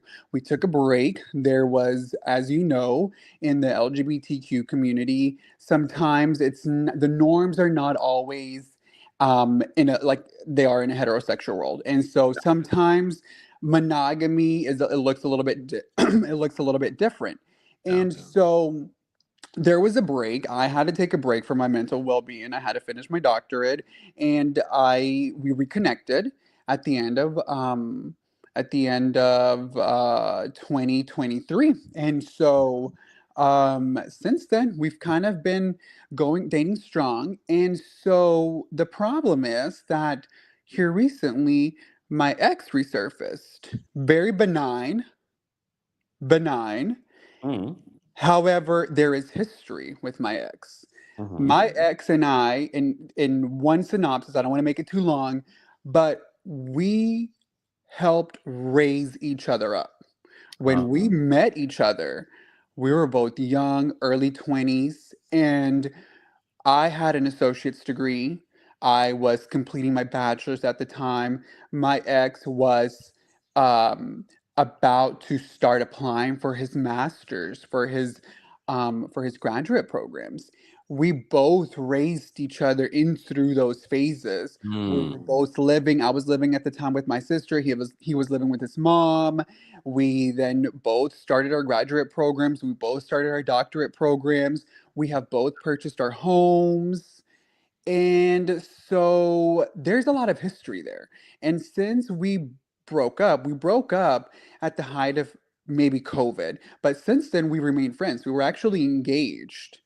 Um, and he has kind of resurfaced in a way that I was not expecting. I thought that book had ended and was closed and sealed. And here he is asking me out of nowhere last week, do you think that you see a future between us? I am in therapy myself. I am trying to navigate life, my current season of life with my situationship that I have separately. And this has just resurfaced so much. I was talking to my therapist earlier this week, and he said, it sounds like you have some unfinished business if this is how you're feeling about your ex resurfacing and asking you these direct questions more than just a friendship. And so he tasked me with writing a letter and writing out, what some of the questions and some of my thoughts and what I need to let go, and presenting it to my therapist, at my subsequent visit, and going from there. But that's where I'm at, and I don't know what to do. I'm praying. I'm trying to do a self reflection. Why did it end? It ended because he left Texas to go to Arkansas, to Little Rock, for his clinical. So when I started my nurse practitioner program, he started his, and no shade, he's actually a CRNA, what Anna Marie from Beverly Hills. Oh, did you hear she's sewing? Yeah, I heard she's suing. I texted him that picture the other day. I said, hey, look at her. Bad rep for CRNAs. But he has never been, he actually goes down to Austin, and he's always lobbying for CRNAs, not an anesthesiologist. But anyways, so he left to Dallas to go to Little Rock, to move to Little Rock for his clinicals. And so distance ended because I wasn't moving to Little Rock. He asked me to move. At the time, he said, do you want to move to Little Rock with me? I'll pay for all the bills. You don't have to worry about working. You can stop working. I said, I can't do that. Look at him like, no, for real, Kempire. But I think you and I are in that same spirit of independence and building, and so I couldn't. I could not. It was very tempting, but I could not. I had to stay in Dallas and build my network and build. And you're probably glad that you did. And I am. I'm so glad I did. I wouldn't look back. But here's the thing: we are both two totally different persons now than we were back then, and we are both seeing things from a different perspective. And right now, with my current situationship, one of the biggest problems that I have is, and I want to be concise. I know it's past midnight, but I try to bring something up and say, hey, this is X, Y, and Z. What is kind of with the earlier caller? I don't like this. Could we maybe rephrase it this way? Could we maybe do this? He becomes defensive, and it's a blow up. And I'm gonna share a recent example that I've shared with my therapist. So one of my love languages and how I express it is acts of service. I just randomly love gifting or doing just other little things. And so for Christmas, I purchased him something that I know he would need, my situationship. Because that connection has not been 100% there for X, Y, and Z reason, it is about to be March. I still have the Christmas present that I have not gifted him. Oh. I mean, the fact that you call him still a situationship says to me that this might be a situation that you need to end. Okay. I'm not saying that you need to put your energy into the past relationship, but the fact that the situationship it is what it is, and you still refer to it as that, it feels as if this is not going in the direction that you are in your life. I see. And I don't see anything wrong exploring the past with the other, person with my ex, with your ex, and just to see where it could go. If you got, because you didn't end on a bad note. Yes, you're different people, but let's see who we are now as these people today. The situationship is a situationship, and you're still calling it a situationship. And that is how I identify it. Might be time to try something else. I see, I hear. And I'm a big I'm like you big believer in signs and affirmations, and one of my biggest prayers is may God remove everything that does not belong in my life. Amen. And I have seen some signs. I think the biggest problem now is that God reveals those signs and we look away Yep. and We we're being rationalize. stubborn. Yep. Yeah. What did you get him? He loves a sweater, so I purchased him a sweater and a vest. A vest that he could wear. I forgot the brand. It's one of those sports vests. Okay. Uh-huh. And you just holding on to it. It's in the closet. I have a table in the closet. It's in the closet. Don't re-gift it to the ex. No, well, it's a different size too, anyways. I was gonna ask, but anyway.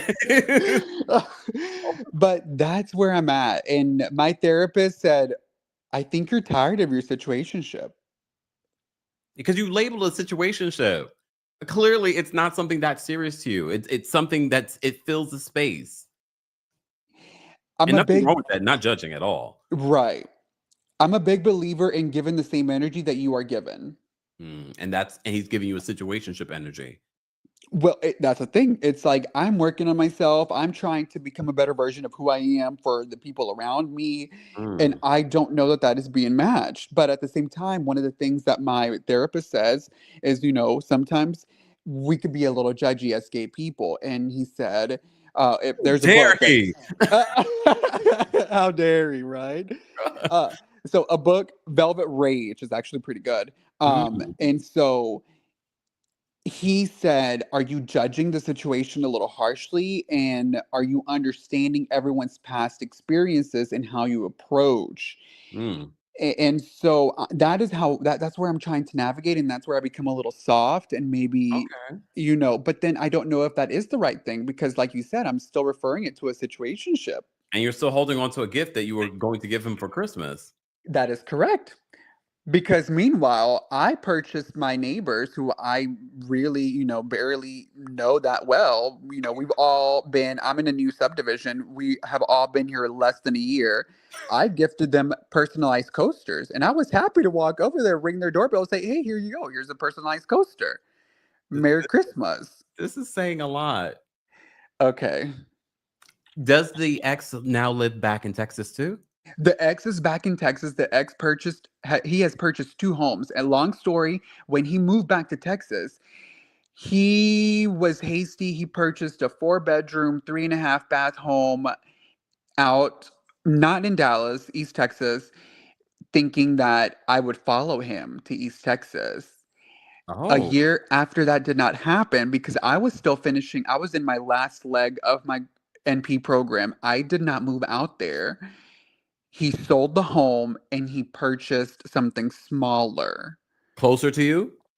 It's a little bit closer. It's still in East Texas, but it's less of a drive. Yes. So he's doing the work.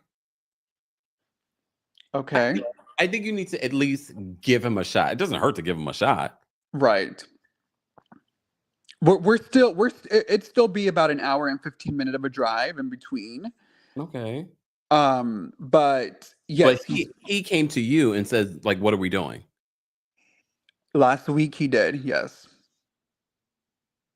I can almost predict if you told him, let's give it a try, he'd buy another house even closer. Okay, hair flip. Okay. Oh goodness. Okay. Keep us posted, please. Did we answer your question? I don't even know if we answered your question. You've been very helpful. I love this segment. Yes, you've been very helpful. I was like, did we answer the question? Okay. Well, keep us posted when you decide whatever you decide. Thank you. I will do. I'll send you a message or something. No, call back in. No. I will.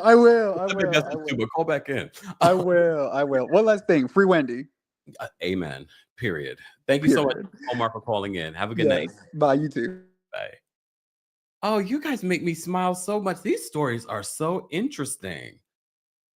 So interesting. All right, Danielle's backstage. We have Danielle backstage. We got Carla, and we got Alimo. I apologize if I'm slaughtering your name. Let me bring up Danielle. Danielle, what's going on? Hey there. Hey. Happy Valentine's Day. You too. I'm not drunk anymore.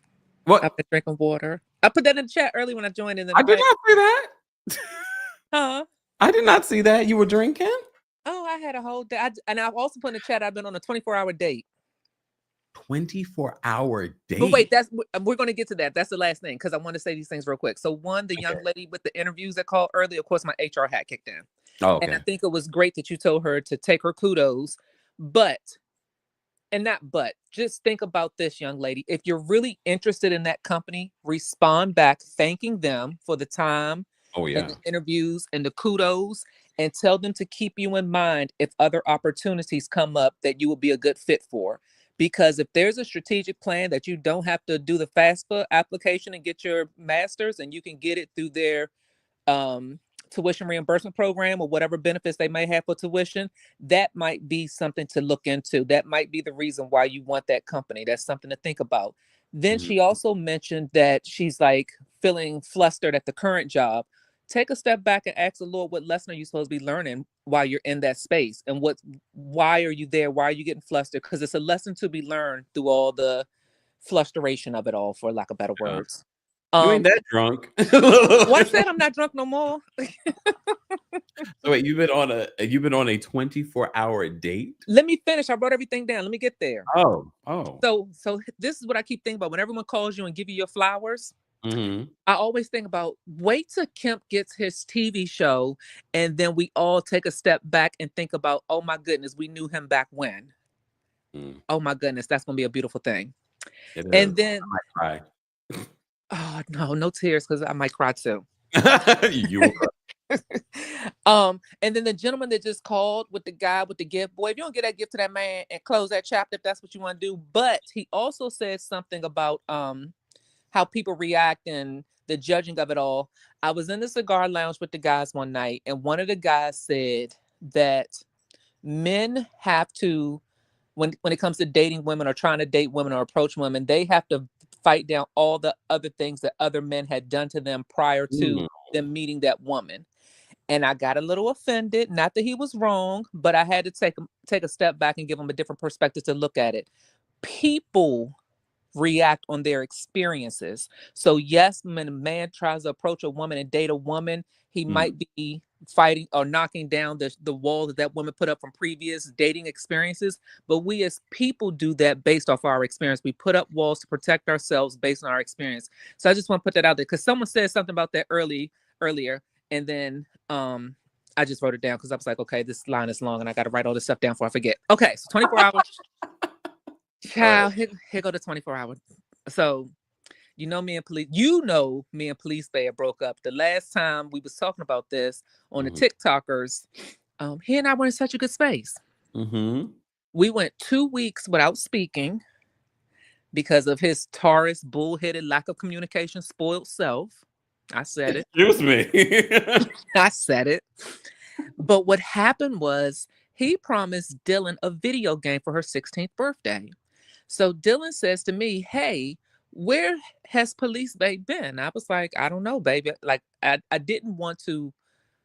She's still 16. She's a teenager, but she's still a kid. So I didn't want to put that negative whatever. I don't need her all in my business. You know how she is. She already in my business, but I didn't want to put anything negative about this. So I was like, oh, babe, I don't know. She was like, well, I want my video game. Like, he promised me this for my birthday.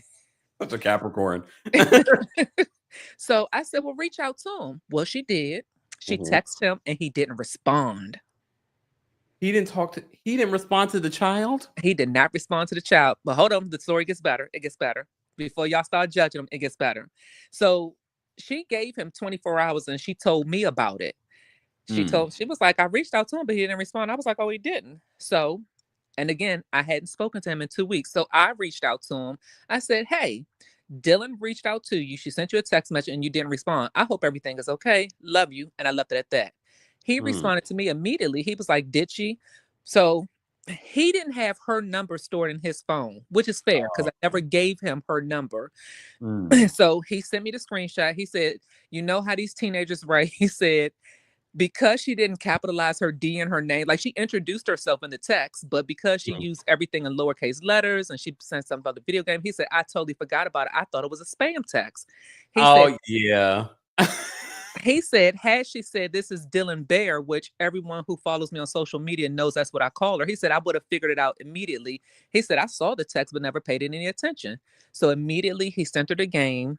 And then he made like a little group chat with all three of us to show, you know, the confirmation they sent it. And then she got it. She was all excited. She actually got 2 games in 1. So there's that. So that sparked the conversation of it all. And now we're back talking. So with that said, yeah. So he was like, well, how are you? I was like, I'm not good. He was like, well, why not? I said, because I haven't talked to you in 2 weeks. He was like, so you know how I feel? I said, excuse me? Because you know how you Taurus do. You know how you men do. You kind of want to flip the script and put it back on us like you're always right and you never do wrong. Yeah. Bite your lip. Bite your lip. I don't know what you're talking about. I bet you don't. So he said, well, why didn't you reach out to me? I said, well, that's a 2-way street, sir. I said, because the last communication I got from you was you were in some kind of mood. So I gave you a little space for you to get out of your mood because I don't know what your mood is. I know you got a lot on your plate, your work, your mom is suffering from dementia. So it's like a lot going. Exactly. It's a lot going on. So when you said that you weren't in the mood, okay, have your space, get over your mood. He was like, but you didn't think you needed to check on me before now? I said, obviously you didn't think you needed to check on me before now. I said, I follow suit. And I've been telling you that since day one. And then I even broke down my own walls and was full of transparency. I said, my biggest fear with dealing with you again, I said, now we've gotten deeper. You have a history of ghosting me. He was like, that's not the same thing. I did that only 25 years ago. And that was something different. I cut everybody off my 25 years ago. I know. Okay, for those that aren't familiar with the situation, we did something similar that we're doing here on YouTube on TikTok several weeks ago. So Danielle talked a lot more about this. So for those of us that were a part of the TikTok conversation, we know all the details. Yes. So he's trying to justify the difference between ghosting and completely shutting people out. To me, there's no difference, except for you're opening the window back up for one, and it doesn't make a difference. Ghost is ghost, and shutting people out is shutting people. It's the same thing. That's the definition of ghost. Right, tomato. But he's basically trying to make it, again, justify why I should have been the one reaching out. So we go through this whole conversation, and I tell him, once again, I'm not angry with you. I'm angry with myself because you've shown me that I've put you in a category you don't deserve to be in. And he hates when I say that, but it's very true. Because of our history, because of the friendship that we've built and established before the benefits kicked in, I put you in a specific, and because of the conversations that we've had about respect and loyalty and the value of people's times and just little things, I put you in a category based on those conversations, trusting your words. And you've shown me that you're in this category that you don't deserve to be in. And I know that hurt him because I saw the facial expression. So needless to say, we kissed and made butt up and the benefits kicked back in. So hey, that's my winter moment. I'm like winter over here. You know, winter be out here having all the good times and everything. I'm with winter. That's the Aries in us. We like our eggplants, and it's okay. We're grown adults, consenting adults. So the next day when he gets up to leave or whatever, he's like, we're talking. I was like, you know, now that we've discussed this, we can close this chapter and we'll see how we move on. Cool. The next day come, I don't hear from him. So I don't say nothing. The day after that, that's when it starts snowing down here. And I was like, you good? He was like, yes, I'm good. Are you guys okay? Do you need anything? I was like, okay. So maybe he had work. That's why he didn't reach out the day before, blah, blah, blah. I was like, we're good. We got everything. Me and Dylan are fine. Cool. So then he goes to the cigar lounge with his boy. And I said, do you have your headset? He said, yes. I said, put your headset in and call me. So he calls me and his homeboy comes in. But he and I have gotten back to the conversation of our feelings again. And now the homeboy has jumped in the conversation and summons me to the cigar lounge. And that's how the 24-hour date started last night. So I had to be at the cigar lounge yesterday at 7:15 p.m., right? So I get there. I secure, it's not our normal seat in the corner, but it's a seat in the back of the lounge that just does. So the cigar lounge is set up with 4 chairs and a table or 6 chairs and a table, kind of like your own little personal circle table friend, like your own little clique of people. And you can bring more chairs over and open up the circle if you have more people. But for us, it's normally no more than 5 of us, right? So I secure a spot and the friend comes in. And hold on, let me back up. I called him yesterday. I said, and I called his friend Yoda. I said, what am I walking into with Yoda? He was like, baby, I don't know. You know, Yoda's crazy. I don't know what he's going to say. I was like, yeah, all right. He was like, he might need some advice from you. I said, Yoda distinctively said, Danny, I need you on my sofa. I said, if he needed my advice, he would have said, I need to come lay on your sofa. I said, so no, he thinks that I need the therapy, but I'm going to go ahead and play this out. I'm going to entertain it and we're going to see what happens. So I get there, like I said, I secure our seats. Yoda comes in. He was like, so where you been? I miss you, sis, blah, blah, blah, blah, blah. I was like, oh, I've been around. He was like, well, you haven't been here. Because again, we go to the cigar lounge every week, same day, same time, every Thursday. That's what we do. And he was like, well, you've been missing in action. I said, no. I said, Yoda, you have my number. If you were really concerned about me, you could reach out to me. You could call, text, send a pigeon. You could have communicated. But I didn't know. He was like, I didn't know what was going on. I said, well, you weren't too concerned because you didn't reach out. He was like, I just know my man has been in here crying because he was missing you. I said, oh. Crying? You heard what I said? I was like, oh, now mind you, Police Bay is sitting next to me. I'm in between them because of the way the chairs are. So Police Bay is on my left-hand side. Yoda's on my right-hand side. I'm in the middle. So I look over at Police Bay. I was like, oh, we crying? We're like, what? Taurus man? Brick wall? What? So he's trying to act like he doesn't hear me because he's pulled out his laptop and stopped working. I was like, okay, so Yoda, you called me here. What is going on? So basically, Yoda's trying to give me the 3rd degree because, again, from Police-based perspective, it was my fault that the lack of communication and he's so hurt and blah, blah, blah. I said, listen. So when you came into the cigar lounge, did you guys greet each other, you and Police Bay? Well, no, because he wasn't there yet. I was the first person to be there. So then that was something I had to throw in their face because they always tell me, respect my time. Don't be late, be late, be late. But yet I was the first person there. And you all set this time. Okay. So when he does come, what happens? He comes in. He was like, hey, but he was the second person to be there because Yoda was later than that. So he gets there. But I gave Police Bay grace because he was also technically at work. So he shouldn't have been there. He was supposed to be at the office, but you're not. You know, when you get to a certain level in your career, you have access to do certain things. That's technology. Yes. So he comes in. He's like, hey, baby. I was like, oh, hey. Now, to your point right there, normally he would greet me with a kiss or some kind of smooch or something. It was nothing. I said, okay. He's like, hey. Huh? He said he was just like, hey. I mean, it was a little more soft. It was, hey, baby. And it was a soft tone. It was a little nicer than your basic, hey, you just gave me. But it was a little nicer. So so basically the conversation that Yoda was trying to have with me was interrupted because we now had other people come in and join our circle, and our circle, that conversation was for our safe space and our circle. But at the end of what I did get out the conversation, which I already knew, is that he was hurt since he hadn't heard from me. And this Bam had been on my social media. And you know, I haven't been on Instagram and Facebook, but I've been secretly on TikTok. He thought I was on TikTok posting subliminal messages. Because one of the videos I post is a picture of me and Shannon Sharp saying, I might be alone, but I'm not lonely. And he thought that was about him. I said, you such a... I said, the fact that you think that's about you. He was like, well, the timing of it all, I hadn't heard from you. You talking about you ain't lonely, but you... But he also hasn't reached out.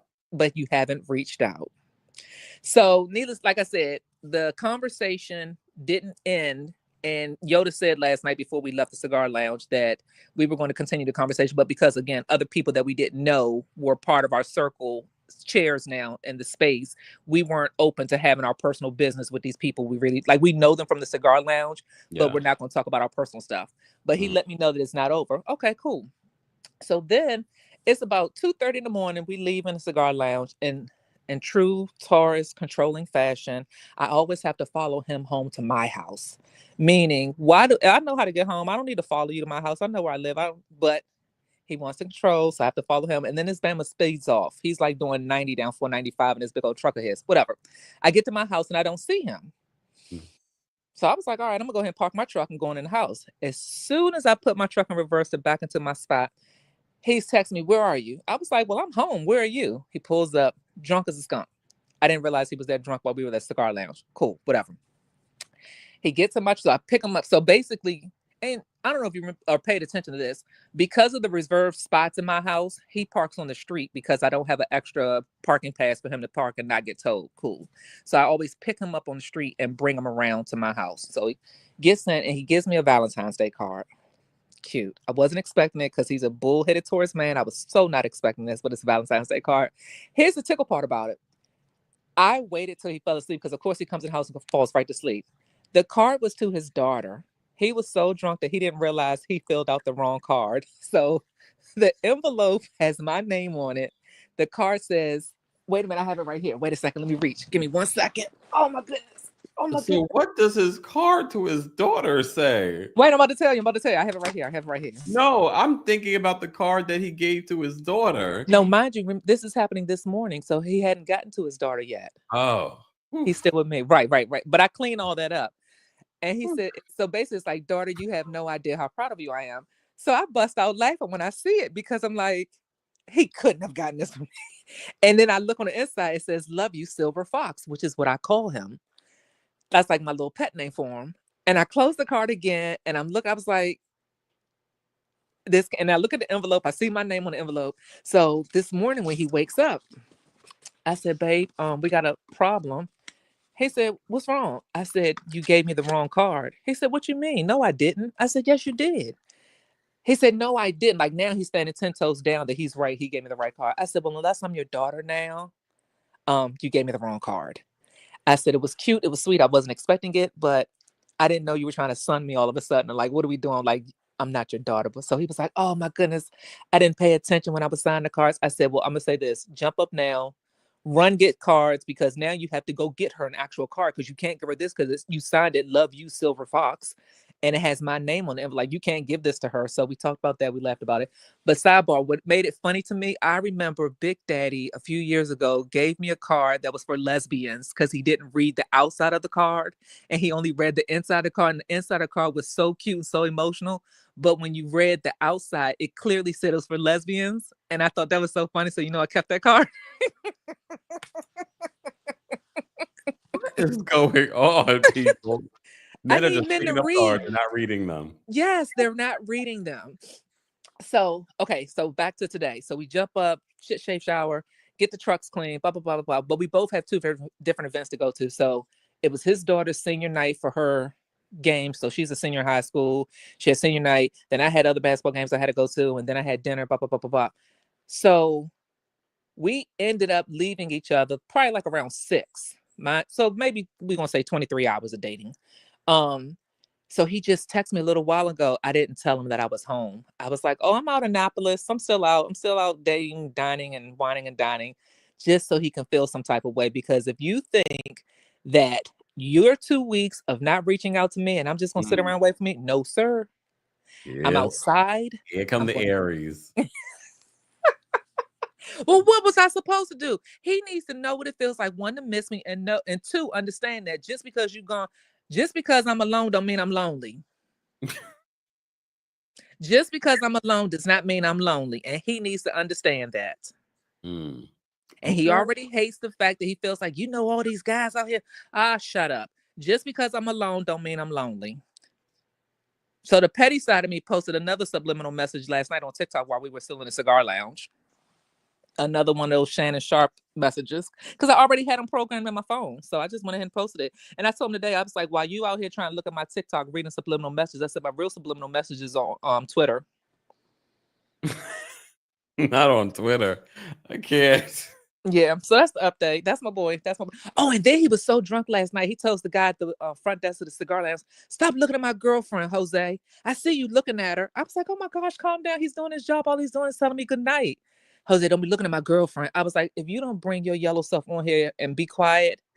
But in his defense, another guy that was in there smoking cigars with us was kind of not passive aggressive, but he was flirty with me. And it was evident. Yeah. So but you're single. He hasn't made it official. He has, but he hasn't. What?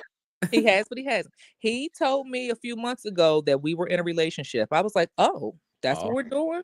He was Okay. like, I'm your boyfriend. Because I told you we went to the casino and there was a bartender that we always loved to go to, and I would call him my boyfriend because he made us the best drinks. I was like, hey, boyfriend. And he was like, that's not your boyfriend. Stop calling him your boyfriend. I was like, oh my gosh, are you gonna make a scene about some 5-foot man? First of all, everyone knows I'm 6 feet tall and I date by height. So this little 5-foot guy who's just so sweet and he makes us great drinks. Me calling him my boyfriend is just me being cute and having fun with him because I want good drinks and we're just going to tip him really well because he's not going to charge us for all the drinks. That's what that was. But for you to make a scene screaming, that's not your boyfriend, I'm your boyfriend, I was like, oh my gosh. And then last night he yells at the other little guy who, again, I date by height, who's not in my height requirement. Stop looking at my girlfriend. Stop looking at my girlfriend. But he did make it clear a couple of months ago that we're in a relationship and that he's my boyfriend. And I need to stop joking, calling these jokers my boyfriends. But that specific night that he said that, it was his friends joking about the other guys being my boyfriend. I hadn't said anything, but yet I was getting a tongue lashing for it. Okay. I didn't know it worked that way because you 53 years old. We hadn't had a conversation about it. But if he's your boyfriend, is it normal not to hear from someone that for part 2 weeks if that you're all part in a relationship? that part. But again, and I've told you this since he and I started dating, he's a bull-headed Taurus. And I've been chiseling away at this wall for 25, well, I'm not going to say 25 years now, but chiseling away at this wall for some time now. Yeah. Wow. And in the midst of all that, me and Big Daddy are trying to figure out what we're doing. I know. And here's the real kick I didn't tell you. I've told Big Daddy about Police Base. So Big Daddy knows everything because I was feeling guilty. I was feeling so guilty. Oh my God, I was feeling guilty. Big Daddy knew I was dating, but he didn't know that I was serious about somebody and actually having benefits with that person.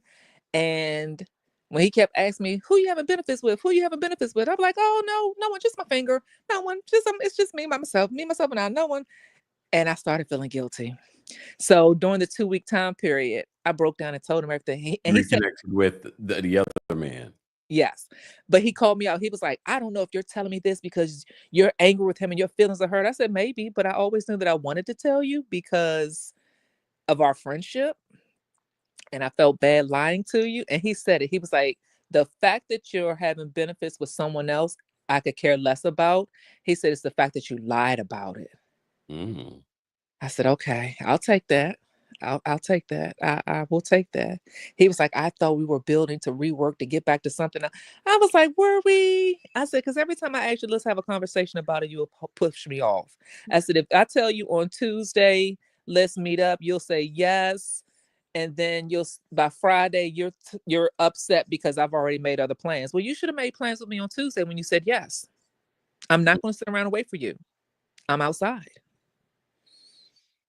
Oh, okay. But yeah, so he know, and he even asked, he was like, I need to see what this man looks like. For what? Oh, it's a mess up here. These DMV streets are a mess. The walls are closing in on me. My circle's getting smaller. These guys know my name, my face, and I'm just scared. I got to go back in the house. Okay, you bye. Dorothy said you are in an entanglement. Well, no, because it's only benefits from one person. Big Daddy would like to get the benefits again, but I told him we're not there yet. And Did y'all go to sleep? I know. Bye. Bye. Wow. Okay, we're gonna take one last caller, but since we've been live, thank you so much for already almost 500 likes on YouTube. Shout out to those of you watching on Twitter and on Facebook. If you're watching the replay of this, be sure to like the video. And don't forget, you can hear an audio version of this dating live. We did a 5-hour one that's available on our podcast and available on YouTube.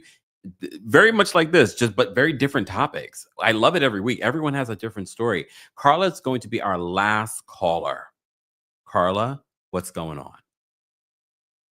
Carla, you're muted. Carla, did Carla fall asleep waiting online? Carla, I'm here. I thought you fell asleep. It's been a long night. I know. No. King Kempire, hello. I spoke to you here post Super Bowl about Kendrick Lamar's profound halftime show. Yeah. And thank you so much. And for the chat, just to qualify me, I'm an Indigenous Libra woman on the West Coast who loves our Kempire community. All of our beautiful brothers and sisters tonight who have been sharing their stories, and I loved it so much. But I'll be brief because of the time of the night. I have a simple message, but I represent the best of in love tonight. I Yes, I lost my long time true love Chris to a fatal heart attack in 2020. We were together for 15 years. He was my forever man. However, life taught me an unexpected lesson. Like, and this is to our callers, our chat, our replay crew who we love so much. I want to tell everybody that you are loved, you will be loved. I've known that type of love, and I believe in love. I will have it again, and you will have it too. And that's it. That was my message. Thank Carla, you. I'm so glad you called in and that you were our last caller. Thank you for that. Yes, it will happen for you all. And we all go through those cycles of people that we vibe with and what is happening and all of that. I'm with you all and I'm with that journey and I'm starting on that journey again. And we will all know that. And I love our community because we will help each other through this journey. Yeah, without a doubt. Carla, thank you so much for sharing that. And I'm very sorry for your loss, but you have a very positive attitude. And I'm sure, like you said, you will find love again, and very much like everyone that's listening and watching this as well. And you too, Kempire. You're gonna find your man. And I love our caller that said we're really as your subscribers, we love this time because you're gonna be with your man on Friday nights from at some point, right? Yeah. I'm just saying, don't get too used to it. Enjoy me while you have me. But we'll take you when we can have you, and we hope that you have your forever love sometime on the lives too, and we can be a part of that. So, love to you all, and thank you so much for giving me this platform to tell everybody. Nice hearing your voice again. Have a great night. You too. Bye-bye. Happy Valentine's Day. Happy Valentine's Day. Bye. Oh, that was a really great way to end tonight's live. That made me so happy. Let me say thank you because we had a few super chats that I forgot to get to. That was such a nice. Thank you, Carla. I love that. Bernice, thank you so much for the super chat. Bernice says, Kempire, did you hear about the snow we're supposed to get the day before your show? Would you stop with the negativity? A real New Yorker, we don't worry. I'm just unsure about the others. It will be fine. And trust and believe whatever snow might be coming ain't gonna come. It's not gonna affect our show. And don't forget, there's a live stream option. But Bernice, you'll be there, and I'll be there. I don't care about no snowstorm, okay? But it's okay. It'll be fine. It'll be fine. Okay. But come Friday, it'll be all cleaned up, and y'all be ready to party with me. But thank you, Bernice, for the super chat. We appreciate your support. Victor, thank you for another super chat. Victor says the real important question: are you taking in new patients, Doc? Are you now flirting with the doctor? Omar that called in. Victor, how quickly you move on. Erica, thank you so much for becoming one of our new members of the channel. We appreciate you. Joyce, thank you so much for the super chat. Let me shimmy. Thank you, Joyce. Hey, Kempire, love this live tonight. I was kind of depressed this Valentine's Day, but I am good. Can't wait to see you next week. See, Joyce is going to come no matter what. I know you'll be there, Bernice, but Joyce is coming to the show too. Well, thank you, Bernice. I realized that, especially today when I went and ran appointments and, got my skin done and things like that. And I forgot because I don't remember last time I was like in the streets on Valentine's Day. It's probably been a while. And I saw a lot of couples and I thought to myself that we were doing this live tonight. I'm sure there are a lot of people that are in the world seeing all this and they're affected differently. Some people have lost loved ones or the partners, or they are wanting that, or they're in a bad situation and they're seeing these situations and they're envious, sad, whatever it may be. So I thought, let's talk about the good, the bad, the ugly of relationships and Valentine's Day and all that. And I love the way that Carla ended it. No matter what, enjoy the journey. It's hard sometimes when you're in the journey, but enjoy it. There are no mistakes. You can't make a mistake.